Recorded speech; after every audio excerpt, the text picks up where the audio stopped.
Welcome to the Thursday stream. I hope everyone's having an awesome Thursday morning. Just a quick thank you for the massive raid. Thank you, Dr. Heemdout. Folks, if you haven't already, please go make sure you follow the fastest growing beard on Twitch, twitch.tv/Dr. Heemdout. I really appreciate you bringing your community over. Thank you, guys. Thank you, and welcome. If you guys don't know who we are a Difficult Truth. Yes, there are two of us. If you hang out on Saturdays, you will notice that there are actually two of us. We are a Difficult Truth. We do news and politics Monday through Thursday, 9 a.m. to 11 a.m. Eastern Time, more or less. And Saturdays, join us for Saturdays. So if you don't know who we are, just hit that follow button, yeah? Thank you so much. How's it going, everybody? Hey, Bread Crochet. Hey, Spread It Forward. Sir Yogi, how's it going? I love when the raid goes where I was planning to go next. Ah, that's right. Ride the wave. Dragon Tamer, how's it going? We chill? Awesome.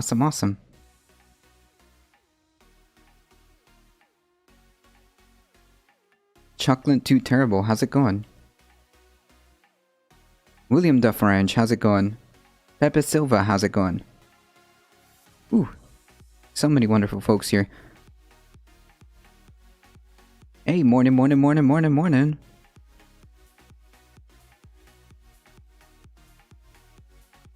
Alright, folks, we definitely have some, stuff to go over. I saw someone wearing a Catterday t-shirt last night.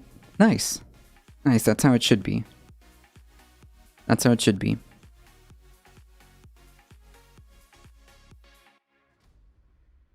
Hannah Lindsay, how's it going? As you guys have probably noticed if you've been here for quite some time, I did change up the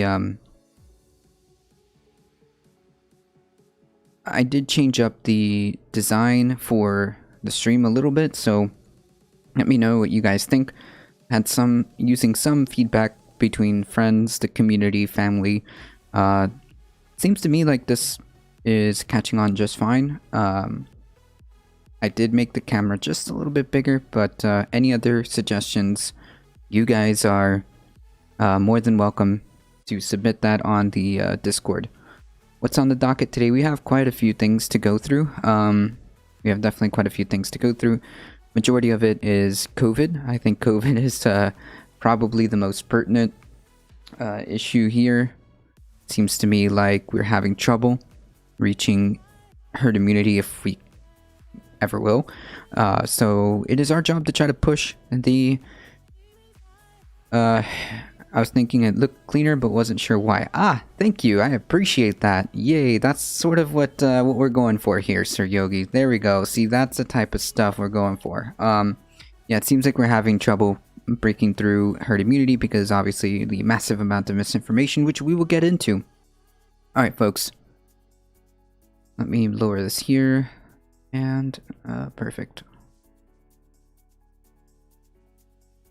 Not Richard Wardlock, 6 months, let's go! Thank you so much, I appreciate that. Thank you. Folks, if you haven't already,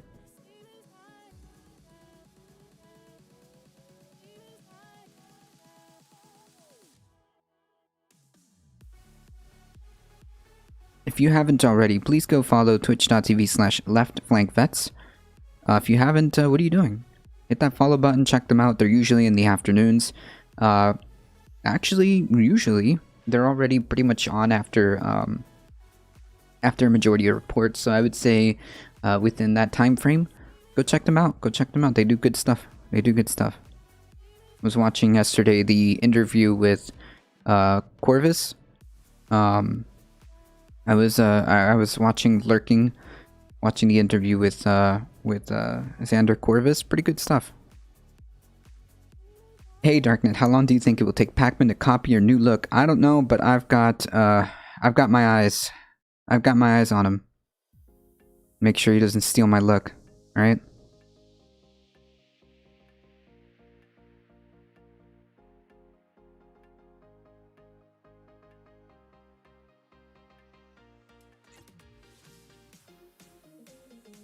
Let me make sure. Perfect.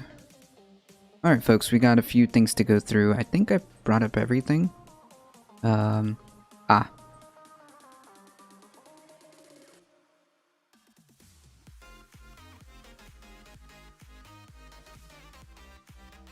Perfect.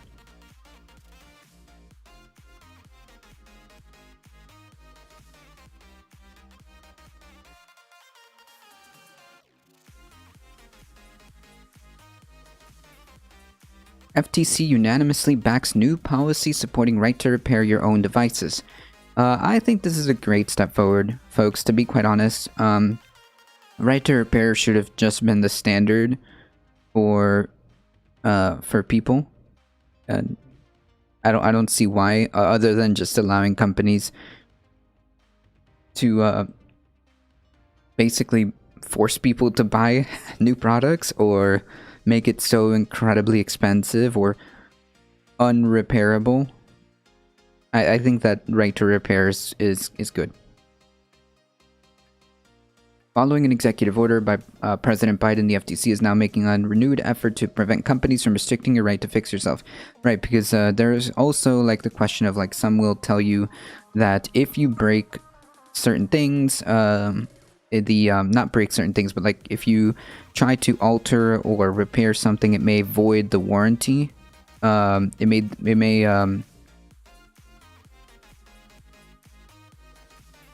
void the warranty, and then, you know.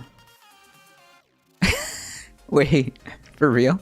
Bachman was the king of trolling. Yeah, his dry humor is pretty. It's pretty funny.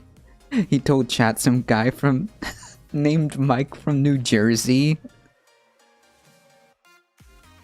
From Central Command.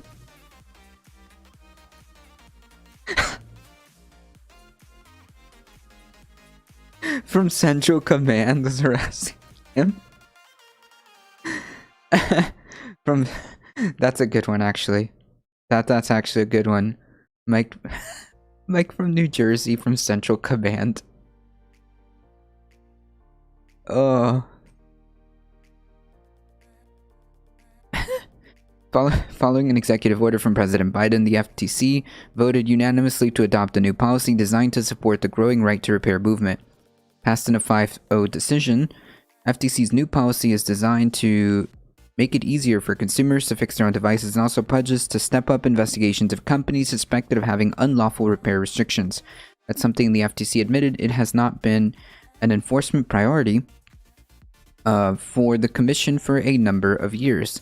Well, yeah, because, I mean, if the FTC is like underfunded or defanged, I guess would be the word, they have to pour the resources in other places. No new laws have been set in stone yet, but the FTC's new policies outlines 5 things it will look to improve going forward. The first is the FTC will now prioritize investigations into unlawful repair restrictions covered under the laws like Magnuson-Moss Warranty Act. Additionally, the FTC say will urge the public to submit complaints and info about companies that are potentially violating relevant laws, while also keeping a closer eye on private litigation to help decide which companies may require further investigation. Looking at you, Apple. Looking at you. It is a good step. Companies should be forced to repair their own products for free to end planned obsolescence, though. Yeah, like that is a massive problem, Bread Crochet. That is a massive problem.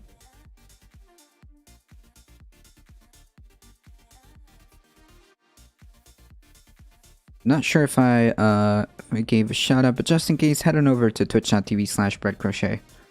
In Australia, car manufacturers try to tell you you can't get it fixed anywhere except the dealer, but the law states it can't do that as it is monopolizing. Yeah. Like that makes absolutely no sense. Like, what do you mean I can't get it repaired? So then, like, the only place I can get it repaired is at your company, but then you can like charge me whatever you want. Like, it's really bad. He was like, I don't know this Jersey Mike. I wish you would leave me alone. Jesus Christ. Yeah, or make products that don't become irrelevant in like 2 or 3 years. I mean, like this phone, this phone isn't an old phone technically. I mean, by like technology years now, it's like ancient, but this phone is not really that not really that old. I think it's like, when did the S8 come out?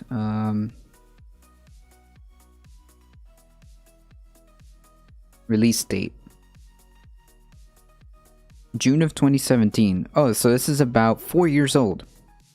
And this phone is about 4 years old. It still works. There's nothing really necessarily wrong with it. Although it is lacking in some areas, but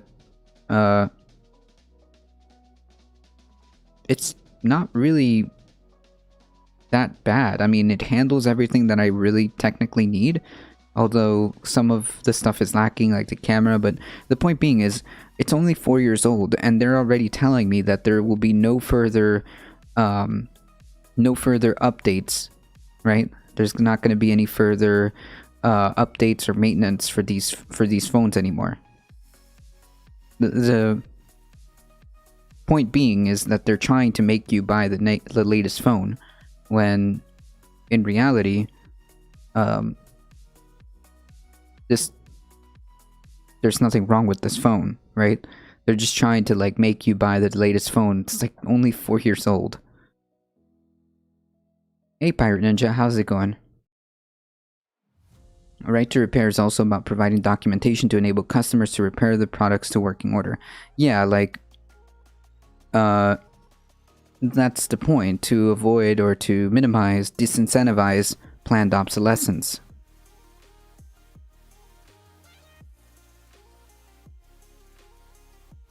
Forced obsolescence is very unsustainable and damaging. Yes, in many ways.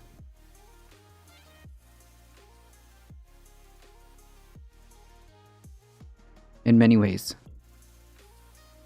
Yes, Gender Expender, that's pretty much what we're talking about, kind of. I have a flip phone from the 2000s that still works. Yeah, actually, back then,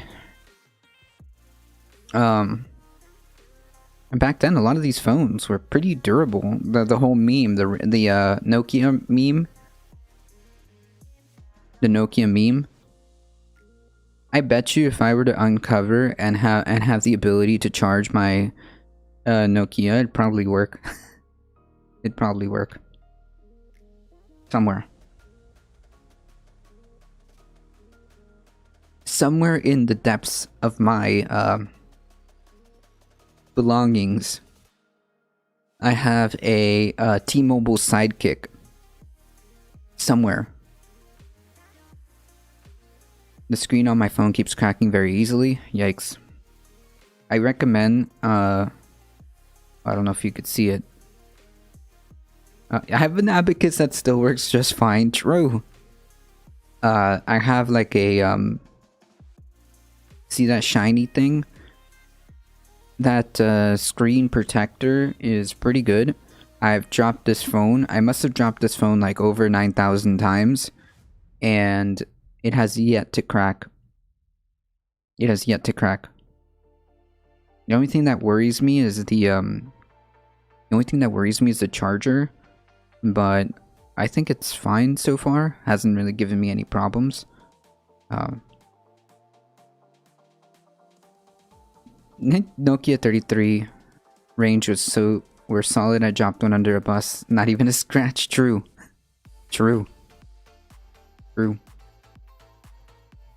But yes, Gender Expender, the point being is that a lot of these companies, especially for technology, I guess to try to push the latest product and make as much money as possible, they will engage in this type of behavior where about 2 or 3 years from now, your phone will no longer get updates, and then it starts to slow down, and then some apps won't even work on it, and then it like forces you by like at least the 4th or 5th year to make it as inconvenient as possible or annoying as possible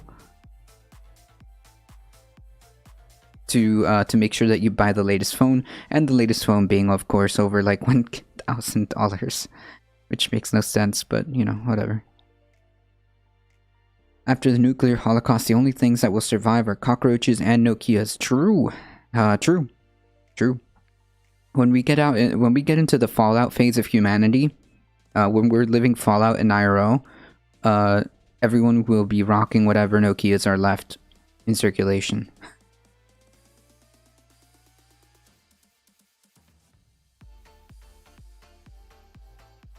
Additionally, the FTC will urge the public, to keep submitting complaints, so please be aware of that. The FTC will also scrutinize repair restrictions for violations of the antitrust laws that may violate the Sherman Act or promote monopolistic practices. Looking at you, Apple. On top of that, the FTC says it also plans to examine what kind of repair restrictions are unfair and will analyze any material claims made to the purchasers in order to determine if those practices are in violation of the law. True. This is good.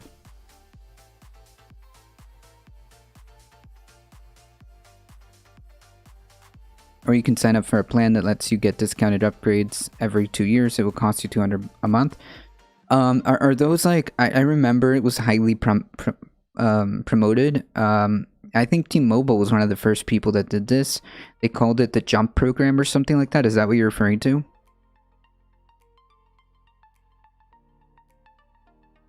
And as a matter of practice going forward, the FTC claims it will use an interdisciplinary approach to use more resources and a wider range of expertise to better tackle the unlawful repair restrictions, both federally and at the state level with help of local officials. As part of the FTC discussions, FTC Chair Lina Khan said these types of restrictions can significantly raise costs for consumers, stifle innovation, close off business opportunities for independent repair shops, create unnecessary electronic waste, true, delay timely repairs, and undermine resiliency. The FTC has a range of tools it can use to root out unlawful repair restrictions, and today's policy statement would commit us to move forward on this issue with new vigor. Well, I hope so. Cell towers won't survive, but we can play Snake after the apocalypse. I'm perfectly fine with that. It's expensive as hell every month. Yeah, I mean, like, paying this phone off was expensive. I think, Jesus, our bill is just under, I think, is just actually under $200 a month. I think. Like 190 something. Just about. For 2 lines, 2 phones, or wait, is it I think it's 3 lines. I think it's 3 lines. I don't know. And the only that was the nice offer because I've been a T-Mobile customer since 2015. No, 2005. Yeah. Yeah, you have to pay for it to get a discount, right? Because you never it's basically what you're doing. Think of it as leasing. Think of it as leasing. Think of it as leasing because if you're gonna upgrade every 2 years anyways, and you're gonna upgrade and change your phone every 2 years, the idea would be oh wait, it's not even free? Oh wait, no, hold on. I misunderstood. It's a discounted upgrade. It's not even, oh my god.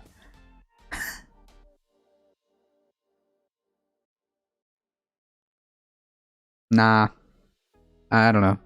But like the alternative is if you are one of those people that buy phones every 2 years, it would be more expensive in the long, I don't know.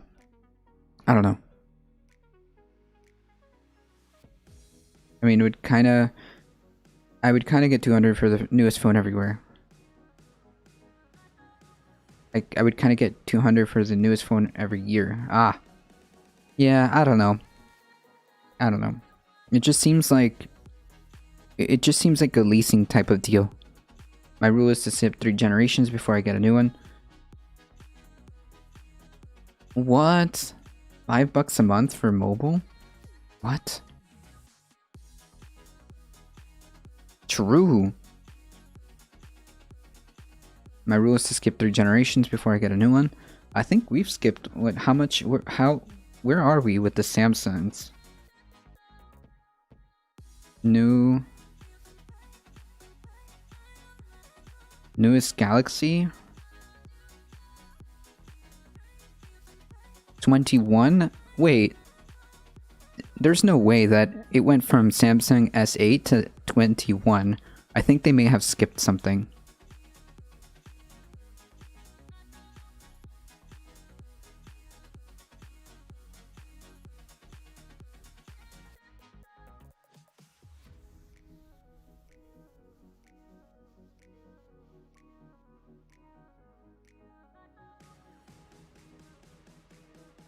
S21 is like S12 in reality. Yeah, I was like, wait a minute. Okay, so I have the S8. I have the S8. So that would be 4th generation.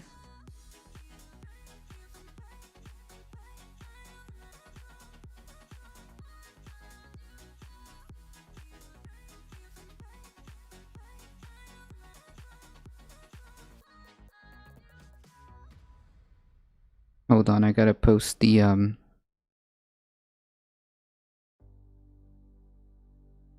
Okay.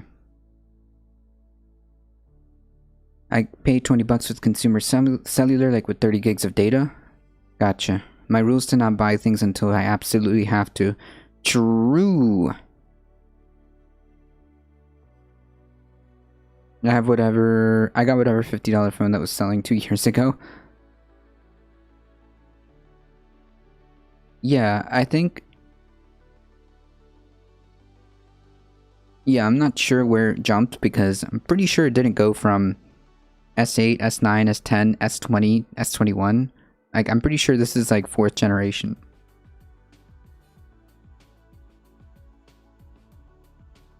Decent phone if you protect it with cheap rubber, silicone, slip over cases. Yeah, exactly. Exactly, spread it forward. I mean, the S8 is pretty good. There was an S11. Okay.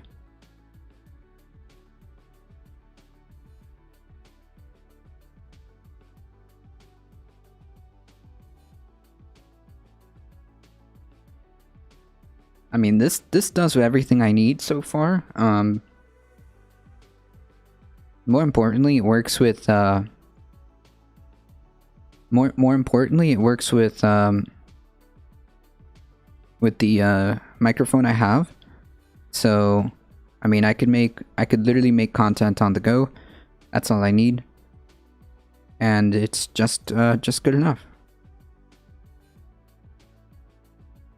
So it seems to remains to see how big tech companies like Apple, Microsoft, and Samsung would respond to FTC's new policies. This latest resolution signals a big change regarding how aggressive the government will be when it comes to supporting people's abilities to tinker with, repair their own gadgets. Yeah, I mean, like, people should just have the ability to repair their own stuff. Like, why not? What's the problem? Yes, there was an S11, and then I think it jumped after that.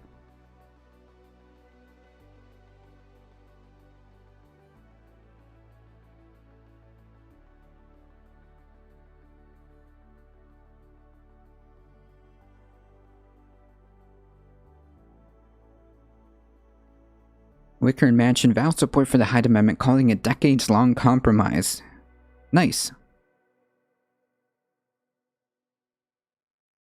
Very good stuff. Very, very good stuff. Senator Roger Wicker, and President Joe Manchin sent a bipartisan letter.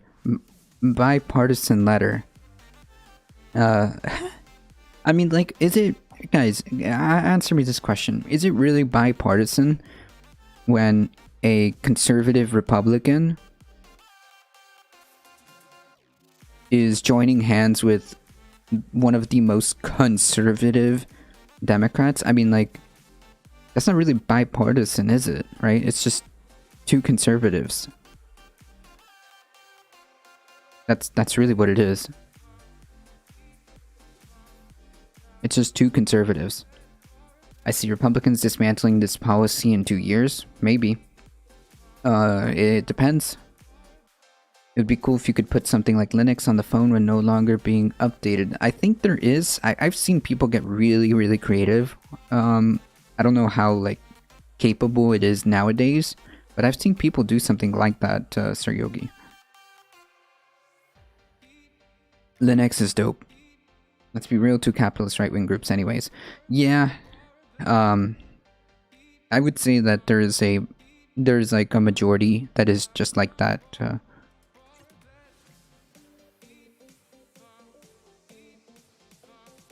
I appreciate that, Kiwi Turtles. Wish you protection, safety, and courage to all from Africa. Thank you, I appreciate that. Sent a bipartisan letter to the leaders of the Senate Appropriations Committee during urging them to protect the Hyde Amendment and maintains this long-standing provision in the fiscal year of 2022. The senators crossed the aisle in a letter to both Senate Appropriations Committee Chairman Patrick Leahy and Ranking Member Richard Shelby, expressing their support for the Hyde Amendment. Wicker and Manchin noted that the amendment has been included in annual appropriations bill on a bipartisan basis since 1976 and has been a decades-long consensus-building compromise before calling it for its inclusion in the budget. The Hyde Amendment is a long-standing Medicaid amendment that prohibits federal tax dollars from going towards elective abortions except in the case of rape, incest, or the mother's life being in danger. I mean, like, this is unbelievably... I don't know what the word would be. Unnecessary. Right? Unnecessary. I mean, like, this is healthcare, right? If you're gonna have these governmental programs like Medicaid, it should cover all types of healthcare, right?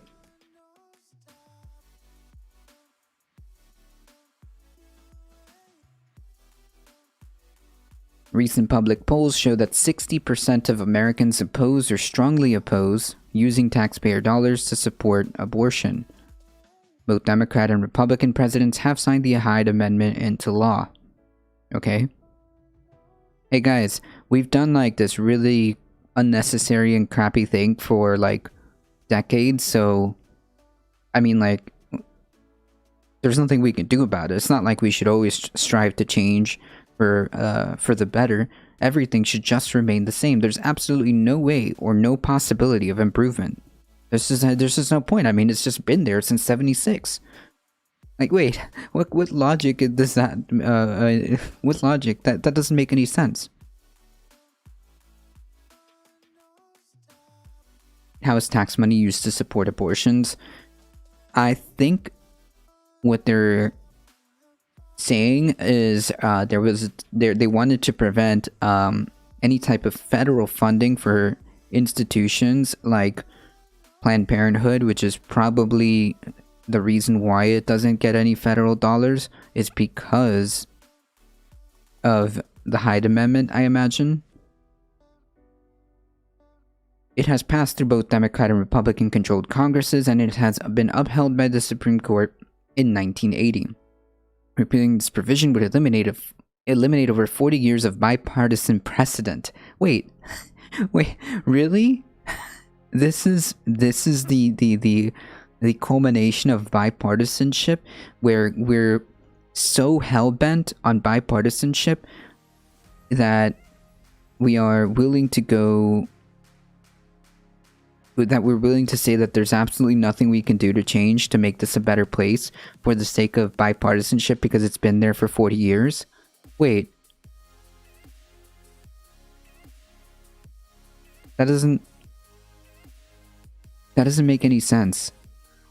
Like, by that logic,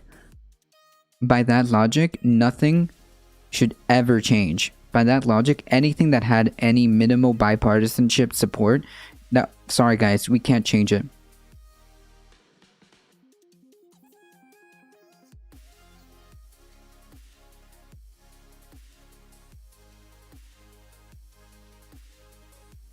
That doesn't make any sense. Like, on its face, this is an absurd line of logic. It's an absurd line of logic. Hey, folks,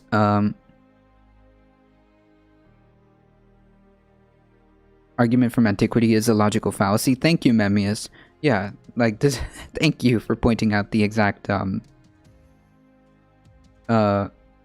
leap in logic. I mean, yeah, folks, listen. The Three-Fifths Compromise was a bipartisan effort, so there's nothing we can do about that, guys. There's absolutely nothing we can do about that.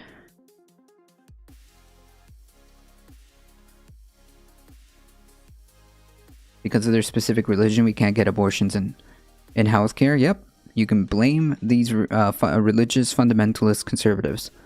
There's an organization with a similar name as Planned Parenthood who tries to have their clinics next to Planned Parenthood and often lie, saying that they are Planned Parenthood, all in order to prevent abortions. They lie about deadlines, lie about medical information, do everything in their power, and apparently it's legal for them to do this. Yikes. That is horrible.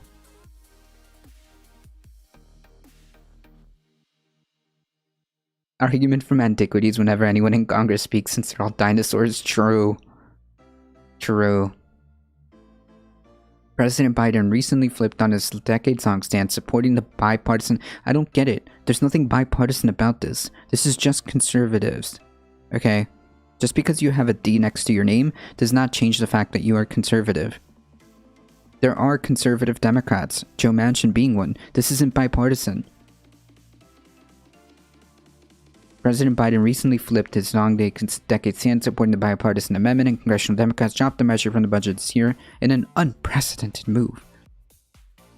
On Tuesday, over 100 conservative leaders and activists sent a letter to congressional Republicans calling on them to support the decades-old compromise.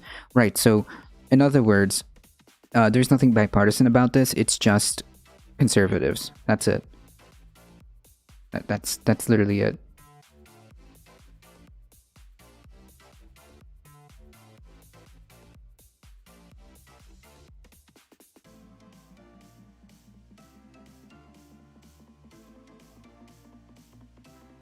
Democrats on the House Appropriations Committee are doing something so radical that it hasn't been done for decades. They are advancing an annual funding bill that leaves out the Hyde Amendment, the common sense prohibition on forcing taxpayers to fund abortion. Hey, I too... Hold on. 1970s. Yeah, hey, hold on. I too remember when taxpayers were forced to fund the military. I too remember when taxpayers are forced to fund roads, infrastructure. I too remember when taxpayers are forced to fund your salary. Like what? This is clown logic. I've heard about that. Apparently they pass on people's names to others and they harass them. Yikes. How is this dusty turtle still awake? No clue, spread it forward. I've heard about that. Yeah, this is wild. Biden is a Republican, so is Manchin. They're definitely conservative. They're definitely conservative. Despite them being on the Democratic Party. Thundara, they're pretty conservative. Anyways, this is ridiculous logic. So what they're saying is, first of all, it's not really radical. I don't understand. Like everything that the Democratic Party does is radical. So you can just discard that. And second of all, the idea that taxpayers are being forced to do anything is ridiculous, because like by that logic, then we're being forced to pay your salary. We're being forced to pay for the unbelievably bloated military budget. We're being forced to give the tax subsidies that you passed to the richest corporations and people. Abortion has claimed the lives of more than 60 million unborn children. Nope. And nope. I completely reject this characterization, and this is a classic tactic that these folks use. It's the same garbage every time. And it's like, oh, think about the poor babies. The poor babe, they're not babies, bro. They're not like taking out like full-grown babies and like murdering them. Like they try to build up this feelies because, you know, despite the claim of facts don't care about your feelings, these type of people, all they do is appeal to your feelies, right? They appeal to your feelies by making sure that they put this distorted view of like people like ripping out like live babies and murdering them or something. Oh yeah, accurate. Yep, same thing. Pretty accurate. Yep. I mean, like the resemblance is stunning.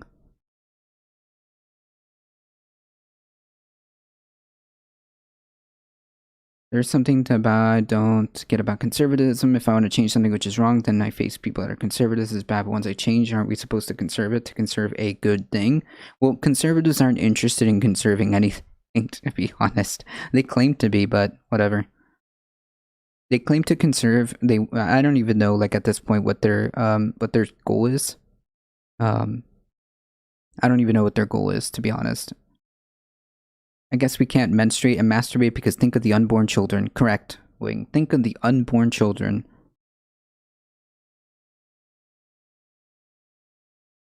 Will somebody think of the poor, innocent, defenseless, totally full-grown babies that are like, what kind of characterization? Like, first of all, most abortions are done within the first trimester, second trimester, when they're literally not anything but a clump of cells, and furthermore, the unbelievably small cases of abortions that are like late-term abortions, generally speaking, are done because there's something like really threatening the life of the mother. Because, like, at that point, folks, just think about it logically. At that point, if you're past the third trimester, it stands to reason that you already want the child, okay? The only reason late-term abortions happen are because of serious health complications that occur, or that there's something like the fetus is like not the fetus is not like going to be viable, or something happened within the pregnancy, and at the last time it ended up being like, I don't know, there was a problem medically, right? So this idea that all abortions are just like ripping out like babies or something is just like completely false. Right, Thandara. How are any of these people pro-life? That's the thing. They're not. They're not.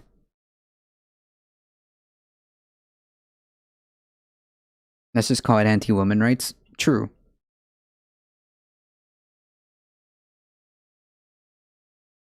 Pregnant women are one patient. Yep. That's right. That's right. In Alabama, they want to give people the death penalty for abortion. Peak hypocrisy. Yeah.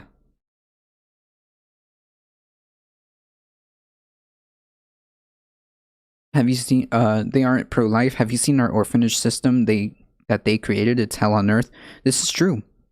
I actually know a friend, a social worker who used to work in the foster care system, and it is absolutely it's absolutely horrible, right? It's really bad. It's really bad.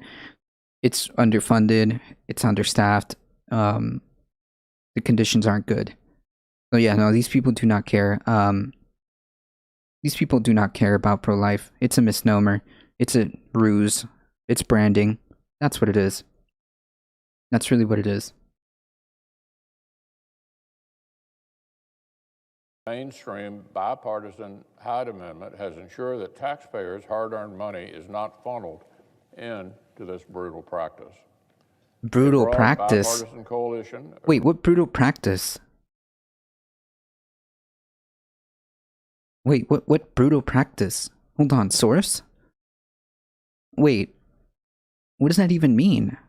Brutal practice. Again, it's this attempt to invoke emotion about these like poor babies that are being ripped out alive. Wait, Jesus Christ. It's kind of sick, isn't it? Agreed. The American taxpayer should not be forced to underwrite this nightmare. Nope. And by the way, a strong majority of Americans still agree with that proposition. For decades, nearly his entire career, then Senator Joe Biden was a reliable supporter of Hyde protections. One letter to a constituent read like this, quote, "Those of us who are opposed to abortion should not be compelled to pay for them." But a couple of years ago... Wait, that's not... First of all, it's only about federal tax dollars going to abortions. Second of all, what?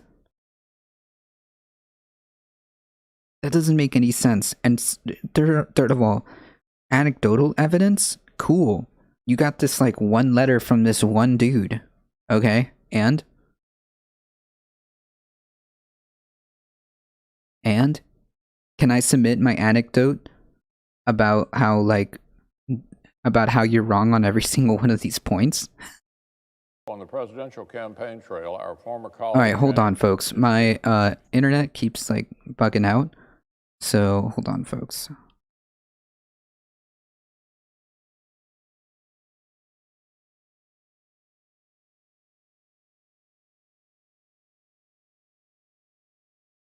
I'm going to do a quick reset. I'm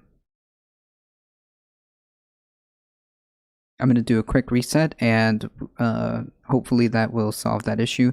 Or is the stream okay, folks? I think. Is it okay? Or is it a little bit choppy? I know that they know that if they ban abortions, that women will still try to do abortions themselves, which has high rate of death, especially for Black women. They're fully aware of this. Well, the thing is, like, whenever you hear the term like pro-life, it's a complete lie. They don't care. They don't care. Prohibiting alcohol didn't solve any of these issues. Prohibiting drugs didn't solve any of these issues. So I don't know.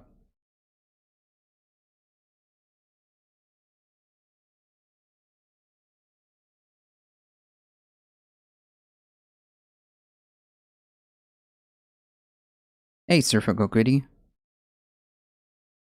It's fine. The stream faded for a few seconds, but it's all good. Alright, well, hopefully it's okay. The stream faded. Okay, I've not noticed. Hey.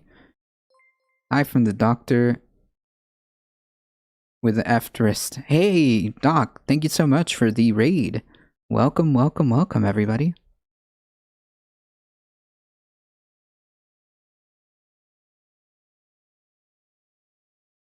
"16 Tones, how's it going?"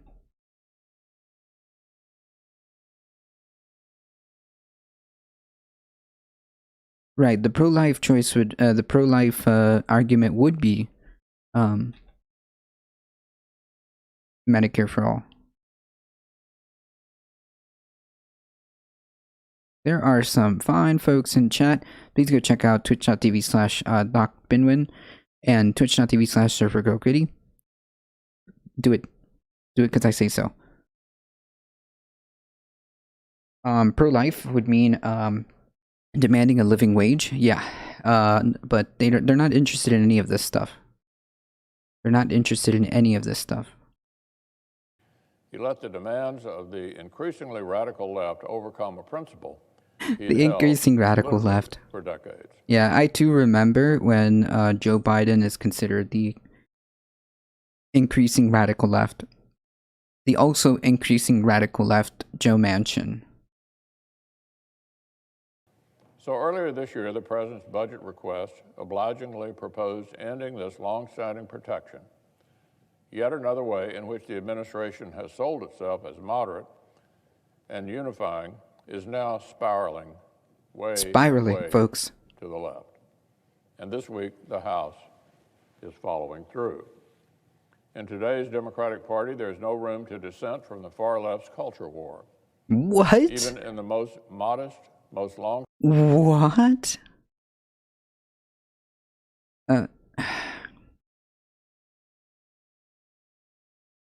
Okay. That's right, Wing. Long-standing, most widely popular ways. Senate Republicans are going to continue standing up for life, standing up for taxpayers, and standing up for the conscience rights of millions of Americans who don't want the government laundering their hard-earned money to abortion providers. Republicans will stand with the majority of the American people, even if our colleagues across the aisle have given in to the most radical voices. Wait, so now you're interested in doing... Wait, now, suddenly... Hold on, folks. Did you hear that? Suddenly, Mitch McConnell is very interested in what the majority of people want. Huh. Suddenly, Mitch McConnell is very interested in what the majority of people want. Huh, that's really funny because, like, the majority of people want to raise the minimum wage. The majority of people want massive overhauls of healthcare. The majority of people want infrastructure and are wanting jobs. Wait.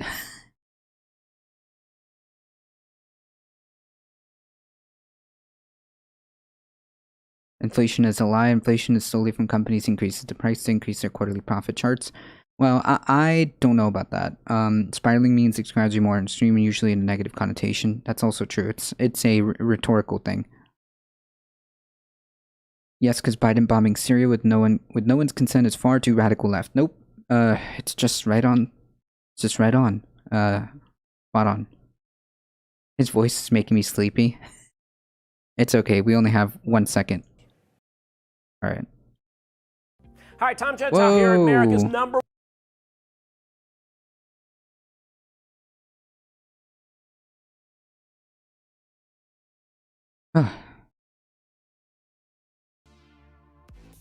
How do people fall for this? I really want to know, like, how do people fall for this? Doesn't need to be tied to anything, is that what I'm getting at? No, I think inflation is real. I think that there definitely is reasons for inflation other than, I mean, like, obviously companies raise prices just for the sake of raising prices, but I don't think that that's like the main driver of inflation. I suppose like it is a factor, but I'm not convinced. I'm not convinced 100%. Ted Cruz said the same thing. It should have been pointed out to him immediately that most of the United States want sensible gun control. Right, but they're not interested in that. It's really funny how like sometimes it's really funny how all of a sudden people will all of a sudden Mitch McConnell is incredibly concerned about what the most of the Americans want now. Hey Elio, fall for what? Fall for the lies of McTurtle over here. Like, how do people fall for this like propaganda? Like, well, I don't know if it's propaganda. How do people fall for this like nonsense, right?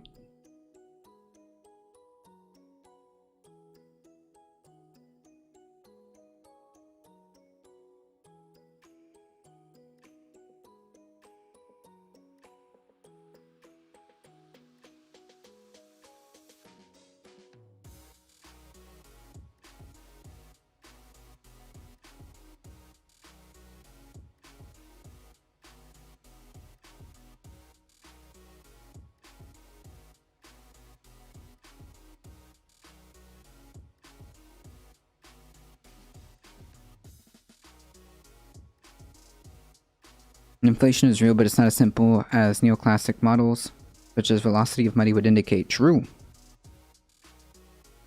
But real turtles don't vote. True. They literally lie every day on the House and Senate floor for the same arguments over and over, rarely challenged, just corrected, then back to it. Yeah, like... It's literally up to people like us to kind of like point nonsense out, right?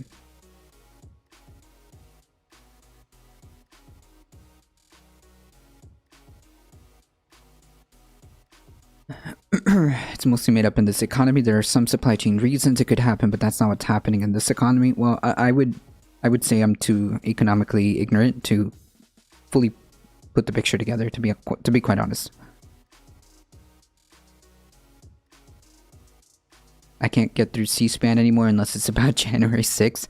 Yeah, I mean, like, all of this is important, but I understand that people get, like, bored or just get tired of it. So it's our job to kind of, like, point out the nonsense that's being said.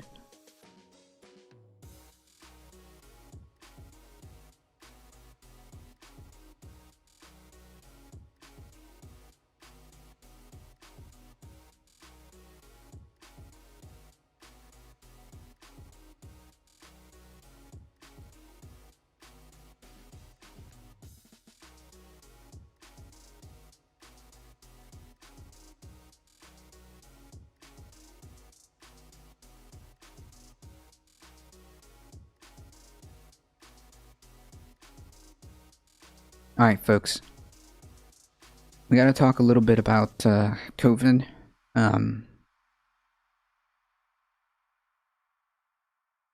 That's right. Alio, hopefully,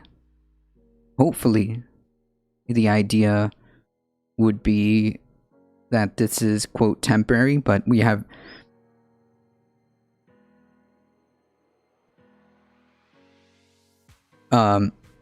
But hopefully it is temporary.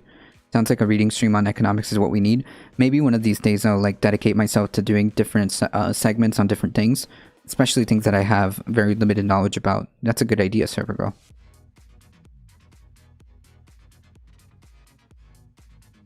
Alright, folks. A little bit about COVID, because I think that the point hasn't been hammered enough, right? 2 doses of Pfizer AstraZeneca shots are effective against the Delta variant. London, July 21st, 2 doses of Pfizer or AstraZeneca COVID vaccines are nearly as effective against the highly transmissible Delta coronavirus variant as they are against the previously dominant Alpha variant. A study published on Wednesday showed. Officials say vaccines are highly effective against the Delta variant and now the dominant variant worldwide. The study reiterated that one shot of vaccines is not enough for high protection. The study published in New England Journal of Medicine confirms headline findings given by Public Health England in May about the efficacy of COVID-19 made by biotech Pfizer, BioNTech, and Oxford AstraZeneca based on real-world data. Wednesday's study found that 2 doses of Pfizer was 88% effective at preventing symptomatic disease from the Delta variant, compared to the 93% against the Alpha variant, broadly the same as previously reported. TLDR, get vaccinated. Two shots of AstraZeneca are 67% effective against the Delta variant, up from 60% originally reported, and 74.5% against the Alpha variant, compared to an original estimate of 66. In other words, they're more effective than we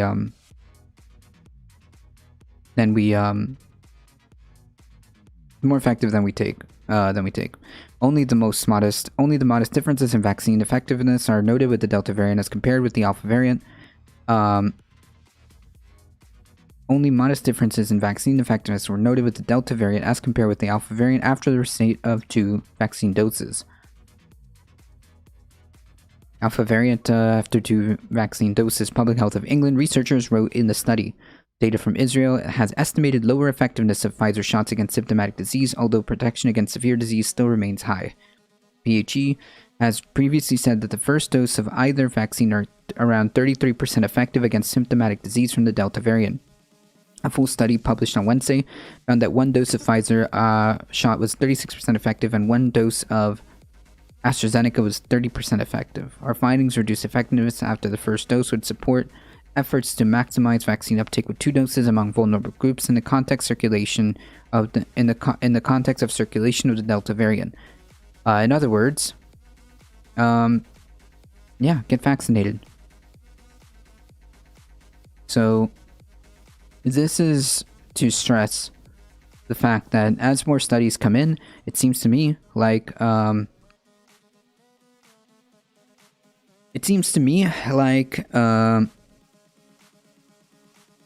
these vaccines continue to prove that they are more and more effective, and this only stresses the necessity for everyone to get vaccinated. He doesn't tackle it from an anti-imperialist colonizer view. Yeah, but I think that, like, I suppose that, like, economics are economics, right? I'm not sure. Read a lot of economic news on touring, but it always goes way over our heads. True. I have to think for myself on stream and understand with my community. I do like touring news, though. Yeah, touring news is good. I think so. MMT lacks a complete and plausible explanation of inflation, hence why it's generally regarded as incomplete. Yes. Well, inflation occurs from people having more money than they spend, so they buy assets such as stocks, or is there some supply chain issue that could cause it? That buying assets is what devalues the dollar.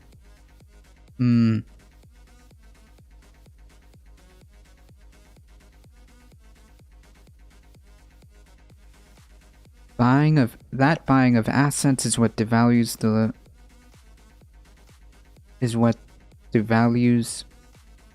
the dollar. Well, the reason why inflation happens is because, well, there's more supply than there's more money than there is spending, right? I think.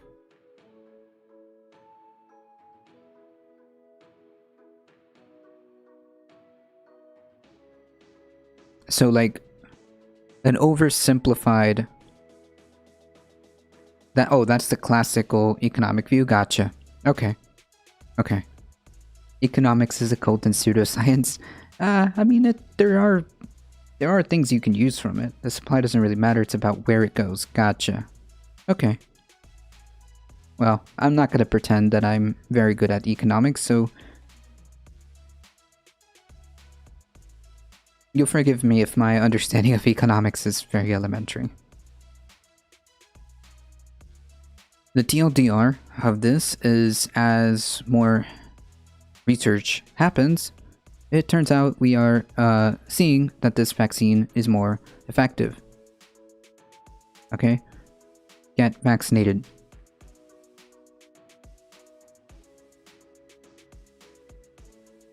Unfortunately,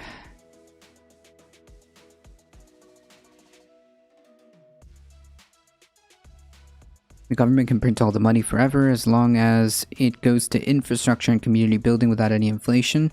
Well, yeah, because it's not really about the printing of the money, but how the ROI comes back. So if you invest $1 in infrastructure, you'll get whatever the equation equals, right?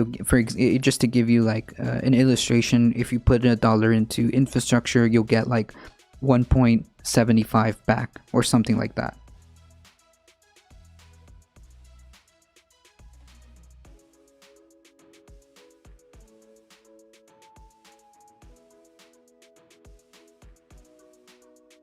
I had a social studies test and I passed, but before I failed because all the money part.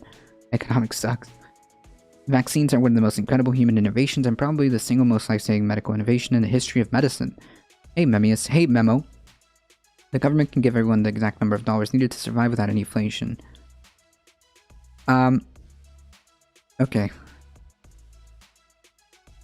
We're gonna have to explain that because, like, although I see where that could be possible, I'm not sure how that would work.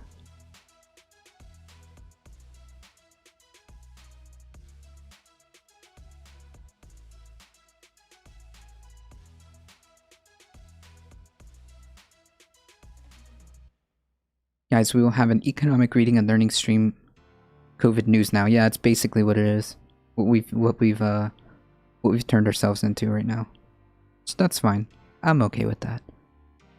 Alright, so that being said,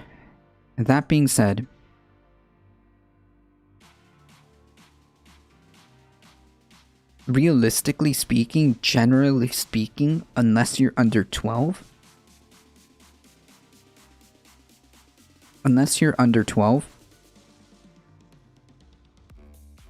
let's be honest, unless you're under 12, there is no real good reason for not having the vaccine, right? There's no real good reason. And I would encourage everybody to encourage family, friends, if they're not vaccinated, to do so.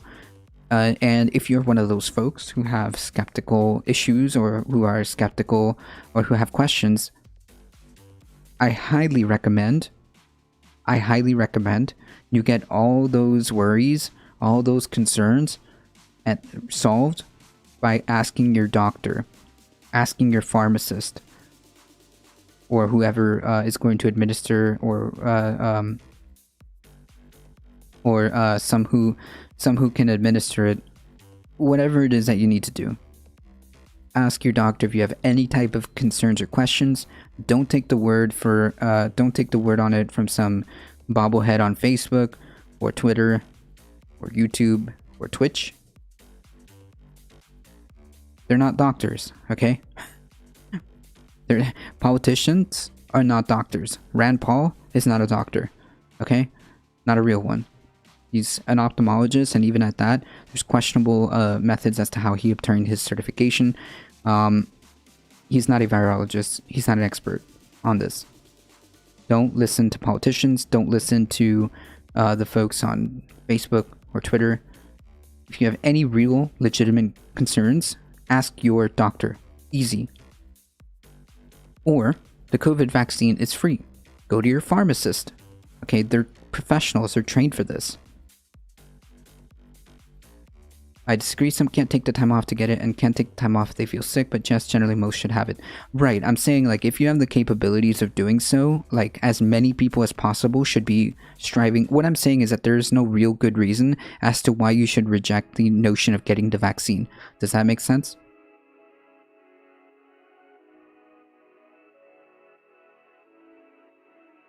And if you have folks that are skeptical, I would encourage everybody to try to encourage more people to get it as fast as possible in as many ways as possible. You can go through it the weekend.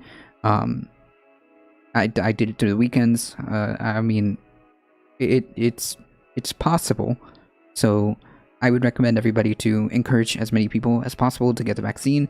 If there are skeptical folks who have legitimate questions about vaccines, just ask your doctor. Simple. Ask your doctor, or go to the walk-in places.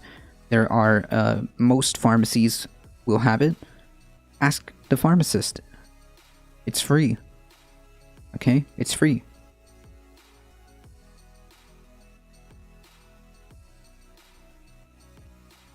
The reason why I bring this up is because, well, we have clowns on the internet like Tim Pool. They said I was crazy. But who's laughing now? No one. No one is laughing. The implication is Tim Pool is like saying that there's going to be new lockdowns and all this other stuff. Mitch McConnell is out in this New York Post article saying, get vaxxed or get ready for lockdowns. McConnell's warned this is not complicated. I mean, just reading, I'm pretty sure like Tim Tool just read the headline. I'm pretty sure he just read the headline.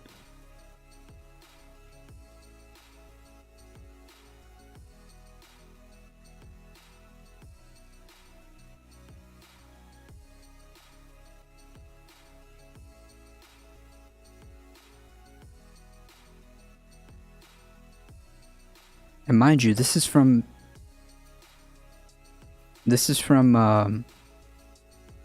from McTurtle himself, right? This is coming from McTurtle himself. A fresh wave of deaths and hospitalizations like the one that crippled the country last year loom on the horizon if people don't wise up and get vaccinated, Senate Minority Leader Mitch McConnell warned. And in this scenario, he is correct.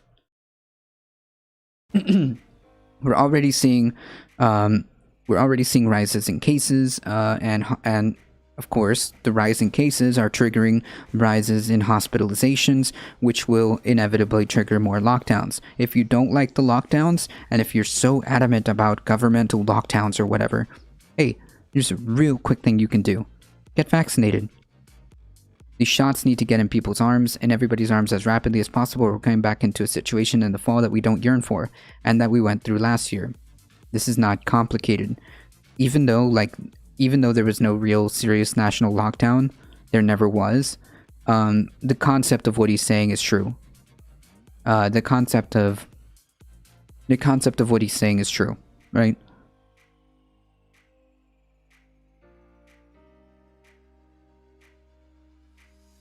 Mitch McTurtle won't help. Well, probably not, but in this case, the words that are in this case, these words just happen to be correct. I saw yesterday was 1 out of 5 Americans. Well, 1 out of 5.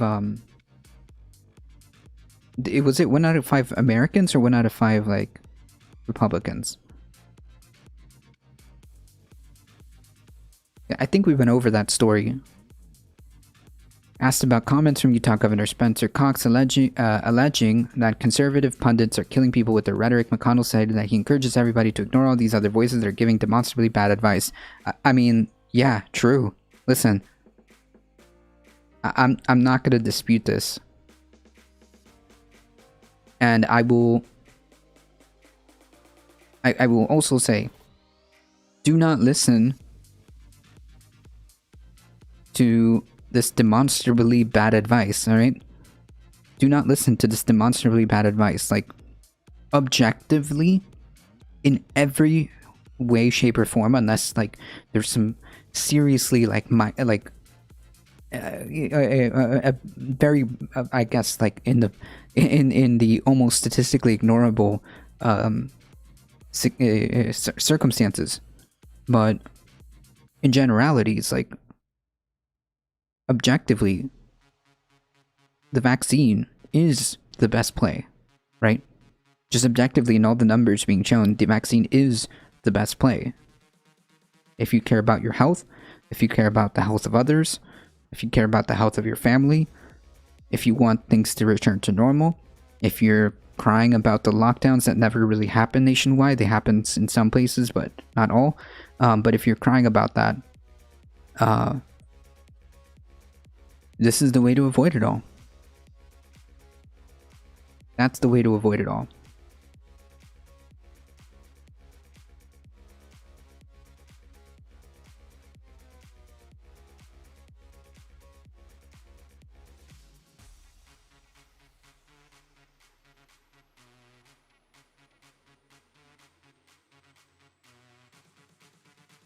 McConnell's call to seek trusted and verified information about the virus and vaccines mirrors the White House efforts this past week to counter false information that they say is spreading on social media and cable news, like Fox News.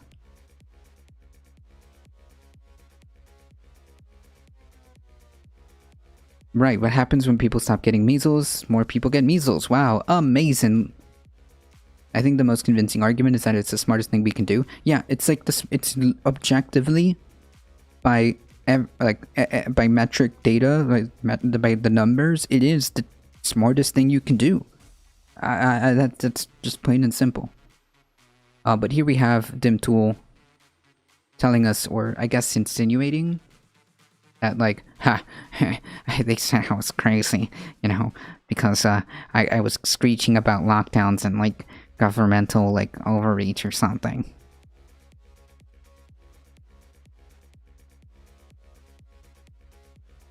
And, you know, this is the kind of clowns that are in his audience.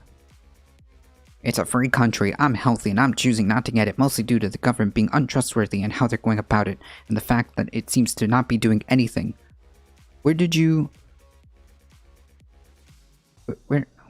get that idea?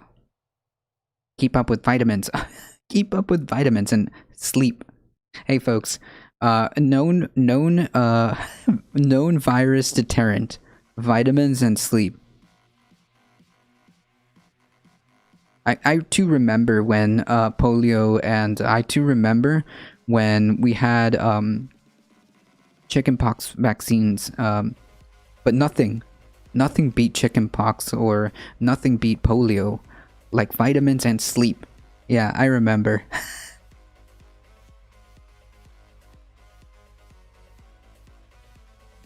Nostradamus, true. Everyone gets vaccinated. Right-wingers will only insult Biden again and again. True.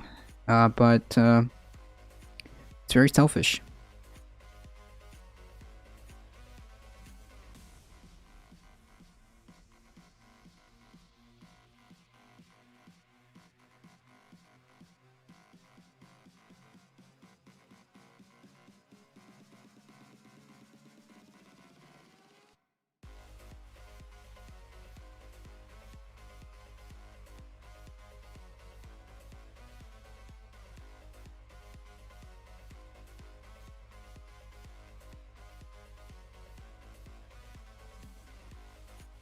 Very good stuff. Very good stuff from Pimtool.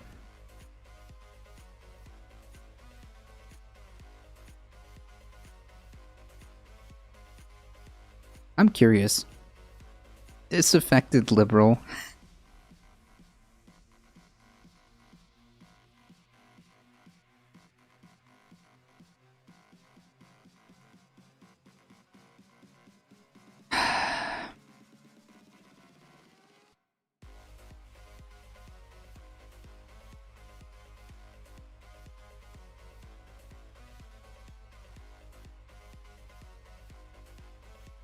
We are legit at the point where leftists are calling me stupid for telling people to talk to their doctor about getting a vaccine. They're not saying not to.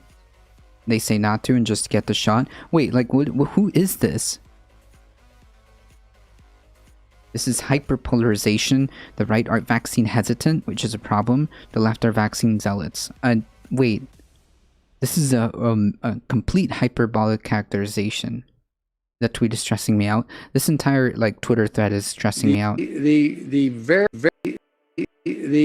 various shots that people are getting now cover that. You're okay. You're not gonna get COVID if you have these vaccinations. Yeah. Yeah, technically that is not true. However, the chances of you getting COVID are phenomenally reduced, and if you do get COVID, the symptoms and the actual disease is very, very mild. It also helps in preventing it from spreading.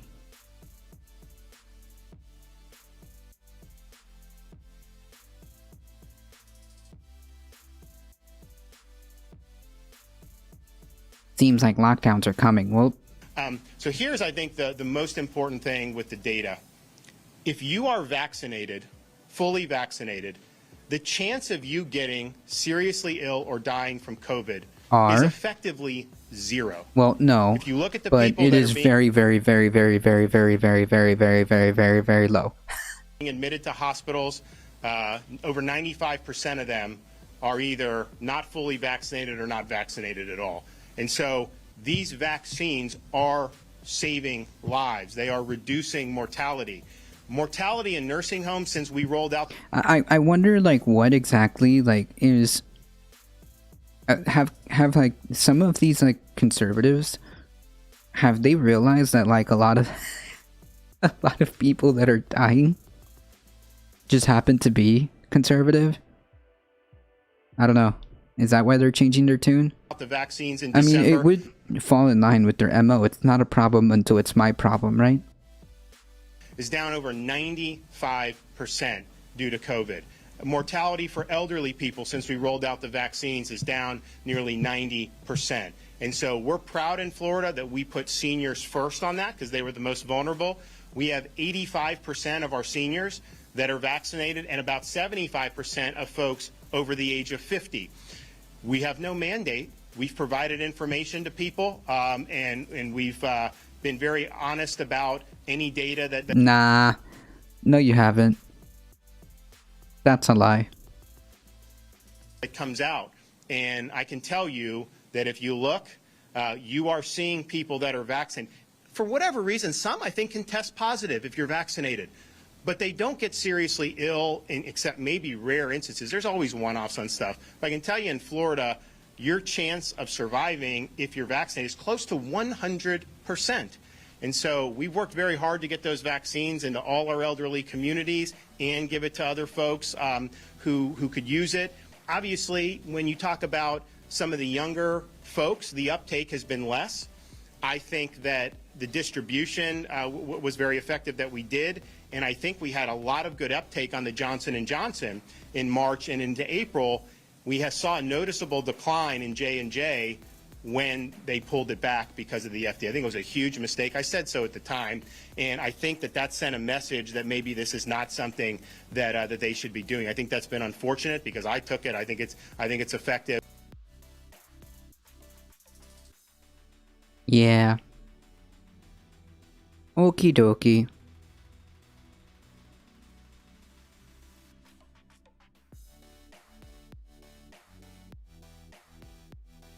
Sure, bud. Sure. I'd say you're onto something. They're realizing it's mostly their supporters who are dying, so now they're changing their tune. Yeah, I think it's a combination of like the stock market taking a nosedive. The stock market taking a nosedive, and then they're like realizing like, wait, the majority of these like anti-vax conspiracy theories and like anti-vax idiots are mostly GOP people. Like the overwhelming majority are just GOP people. Wait a minute, Trump lost and Republican maggots are not vaccinated. Sick. A pattern of unwise choices. True. You must have noticed Florida is a hella hotspot. Oh yeah, Florida is now one of the top for their new variant, the Delta variant, and we're top in numbers in new cases. So yeah, go us. Yay. Congratulations, Florida.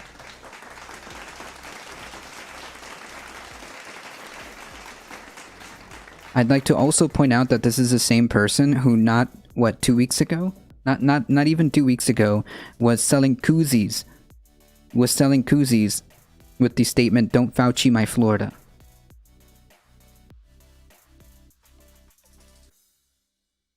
Right?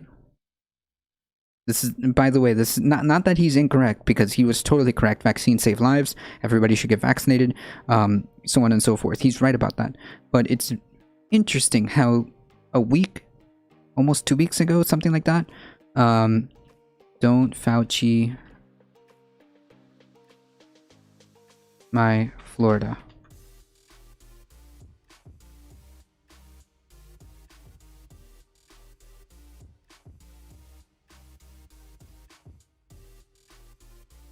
Oh yeah, 6 days ago, not even a week ago. I mean, like, this is the type of clown world that these people live in, right? Ron DeSantis sells "Don't Fauci my Florida" as COVID-19 cases spike. Yeah, I mean, you literally can't make this up. And then we have, like, the sudden, very, like, 180 thing saying, "Hey, get your vaccines, they save lives." Like, yeah, I think he's realizing, you know, holy yikes. It seems to me like the overwhelming part of the overwhelming folks that are being affected by the COVID are people who are unvaccinated, and the overwhelming people who are unvaccinated are or happen to be conservative. The overwhelming majority. I'm not saying all, but I'm saying that just generally speaking, statistically, it is overwhelmingly conservative. So yeah, I think a lot of these folks are changing their tune. I just find it like incredibly rich, right? All of a sudden we're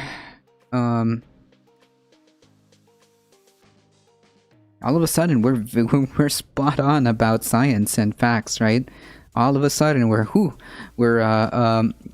spitting. All of a sudden we're spitting facts out here. If you look at the, and this is the video that we were watching.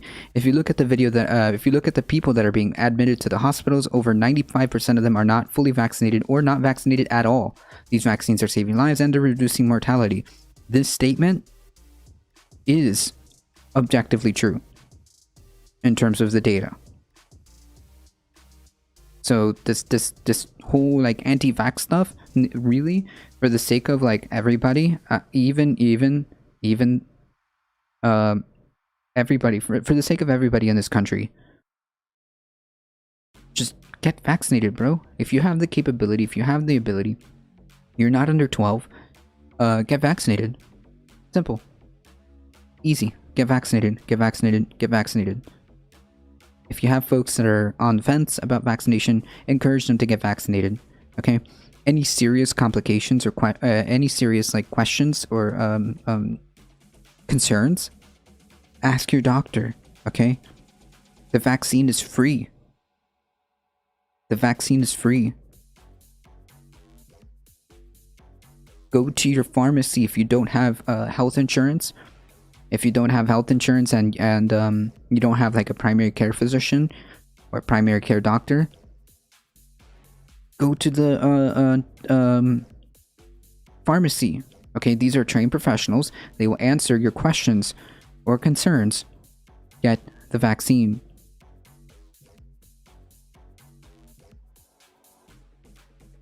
Arisama, yeah, so wait, so the goal is to not kill off your voter base. Yeah, I mean, ideally would be that. Just got back from getting my second jab. I would have done it sooner, but folks from the city were rushing my town. Listen, as long as you do your part, everybody does their part, we will hopefully get over this, right? Because, like, I mean, the concern is that if we don't get to herd immunity as quickly as possible, the concern is that these things are mutating constantly, right? These things are constantly mutating from the beginning of this pandemic outbreak. This has mutated time and time again. And unfortunately, it is quite possible, I don't know how probable, but it is quite possible that one of these variants circumvent the vaccine, and then we're seriously back to square zero. Not even square one, square zero. And then we gotta start all over again. This anti-vax stuff is absolutely frustrating. It's not based on any type of like real data in any way, shape, or form.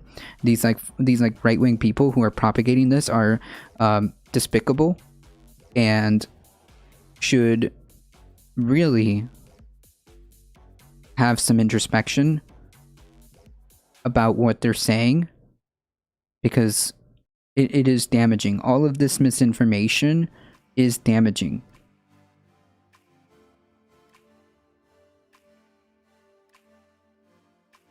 And I think that these folks are realizing it too. I think people like DeSantis, especially DeSantis, who's trying to build up a national profile to run in 2024, because I'm highly confident that this guy is going to run. I'm fairly confident in making that statement. It's not 100%, but I'm fairly confident that he's going to run. People like Mitch McConnell, people like Mitt Romney, they understand. They know what's up.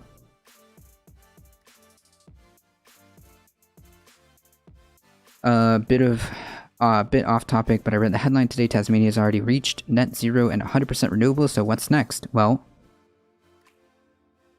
encourage others to get to that. Do what you can to export that technology.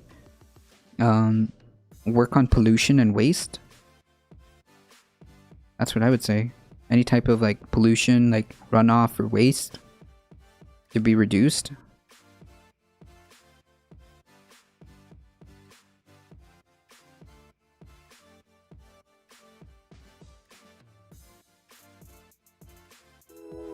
Whoa.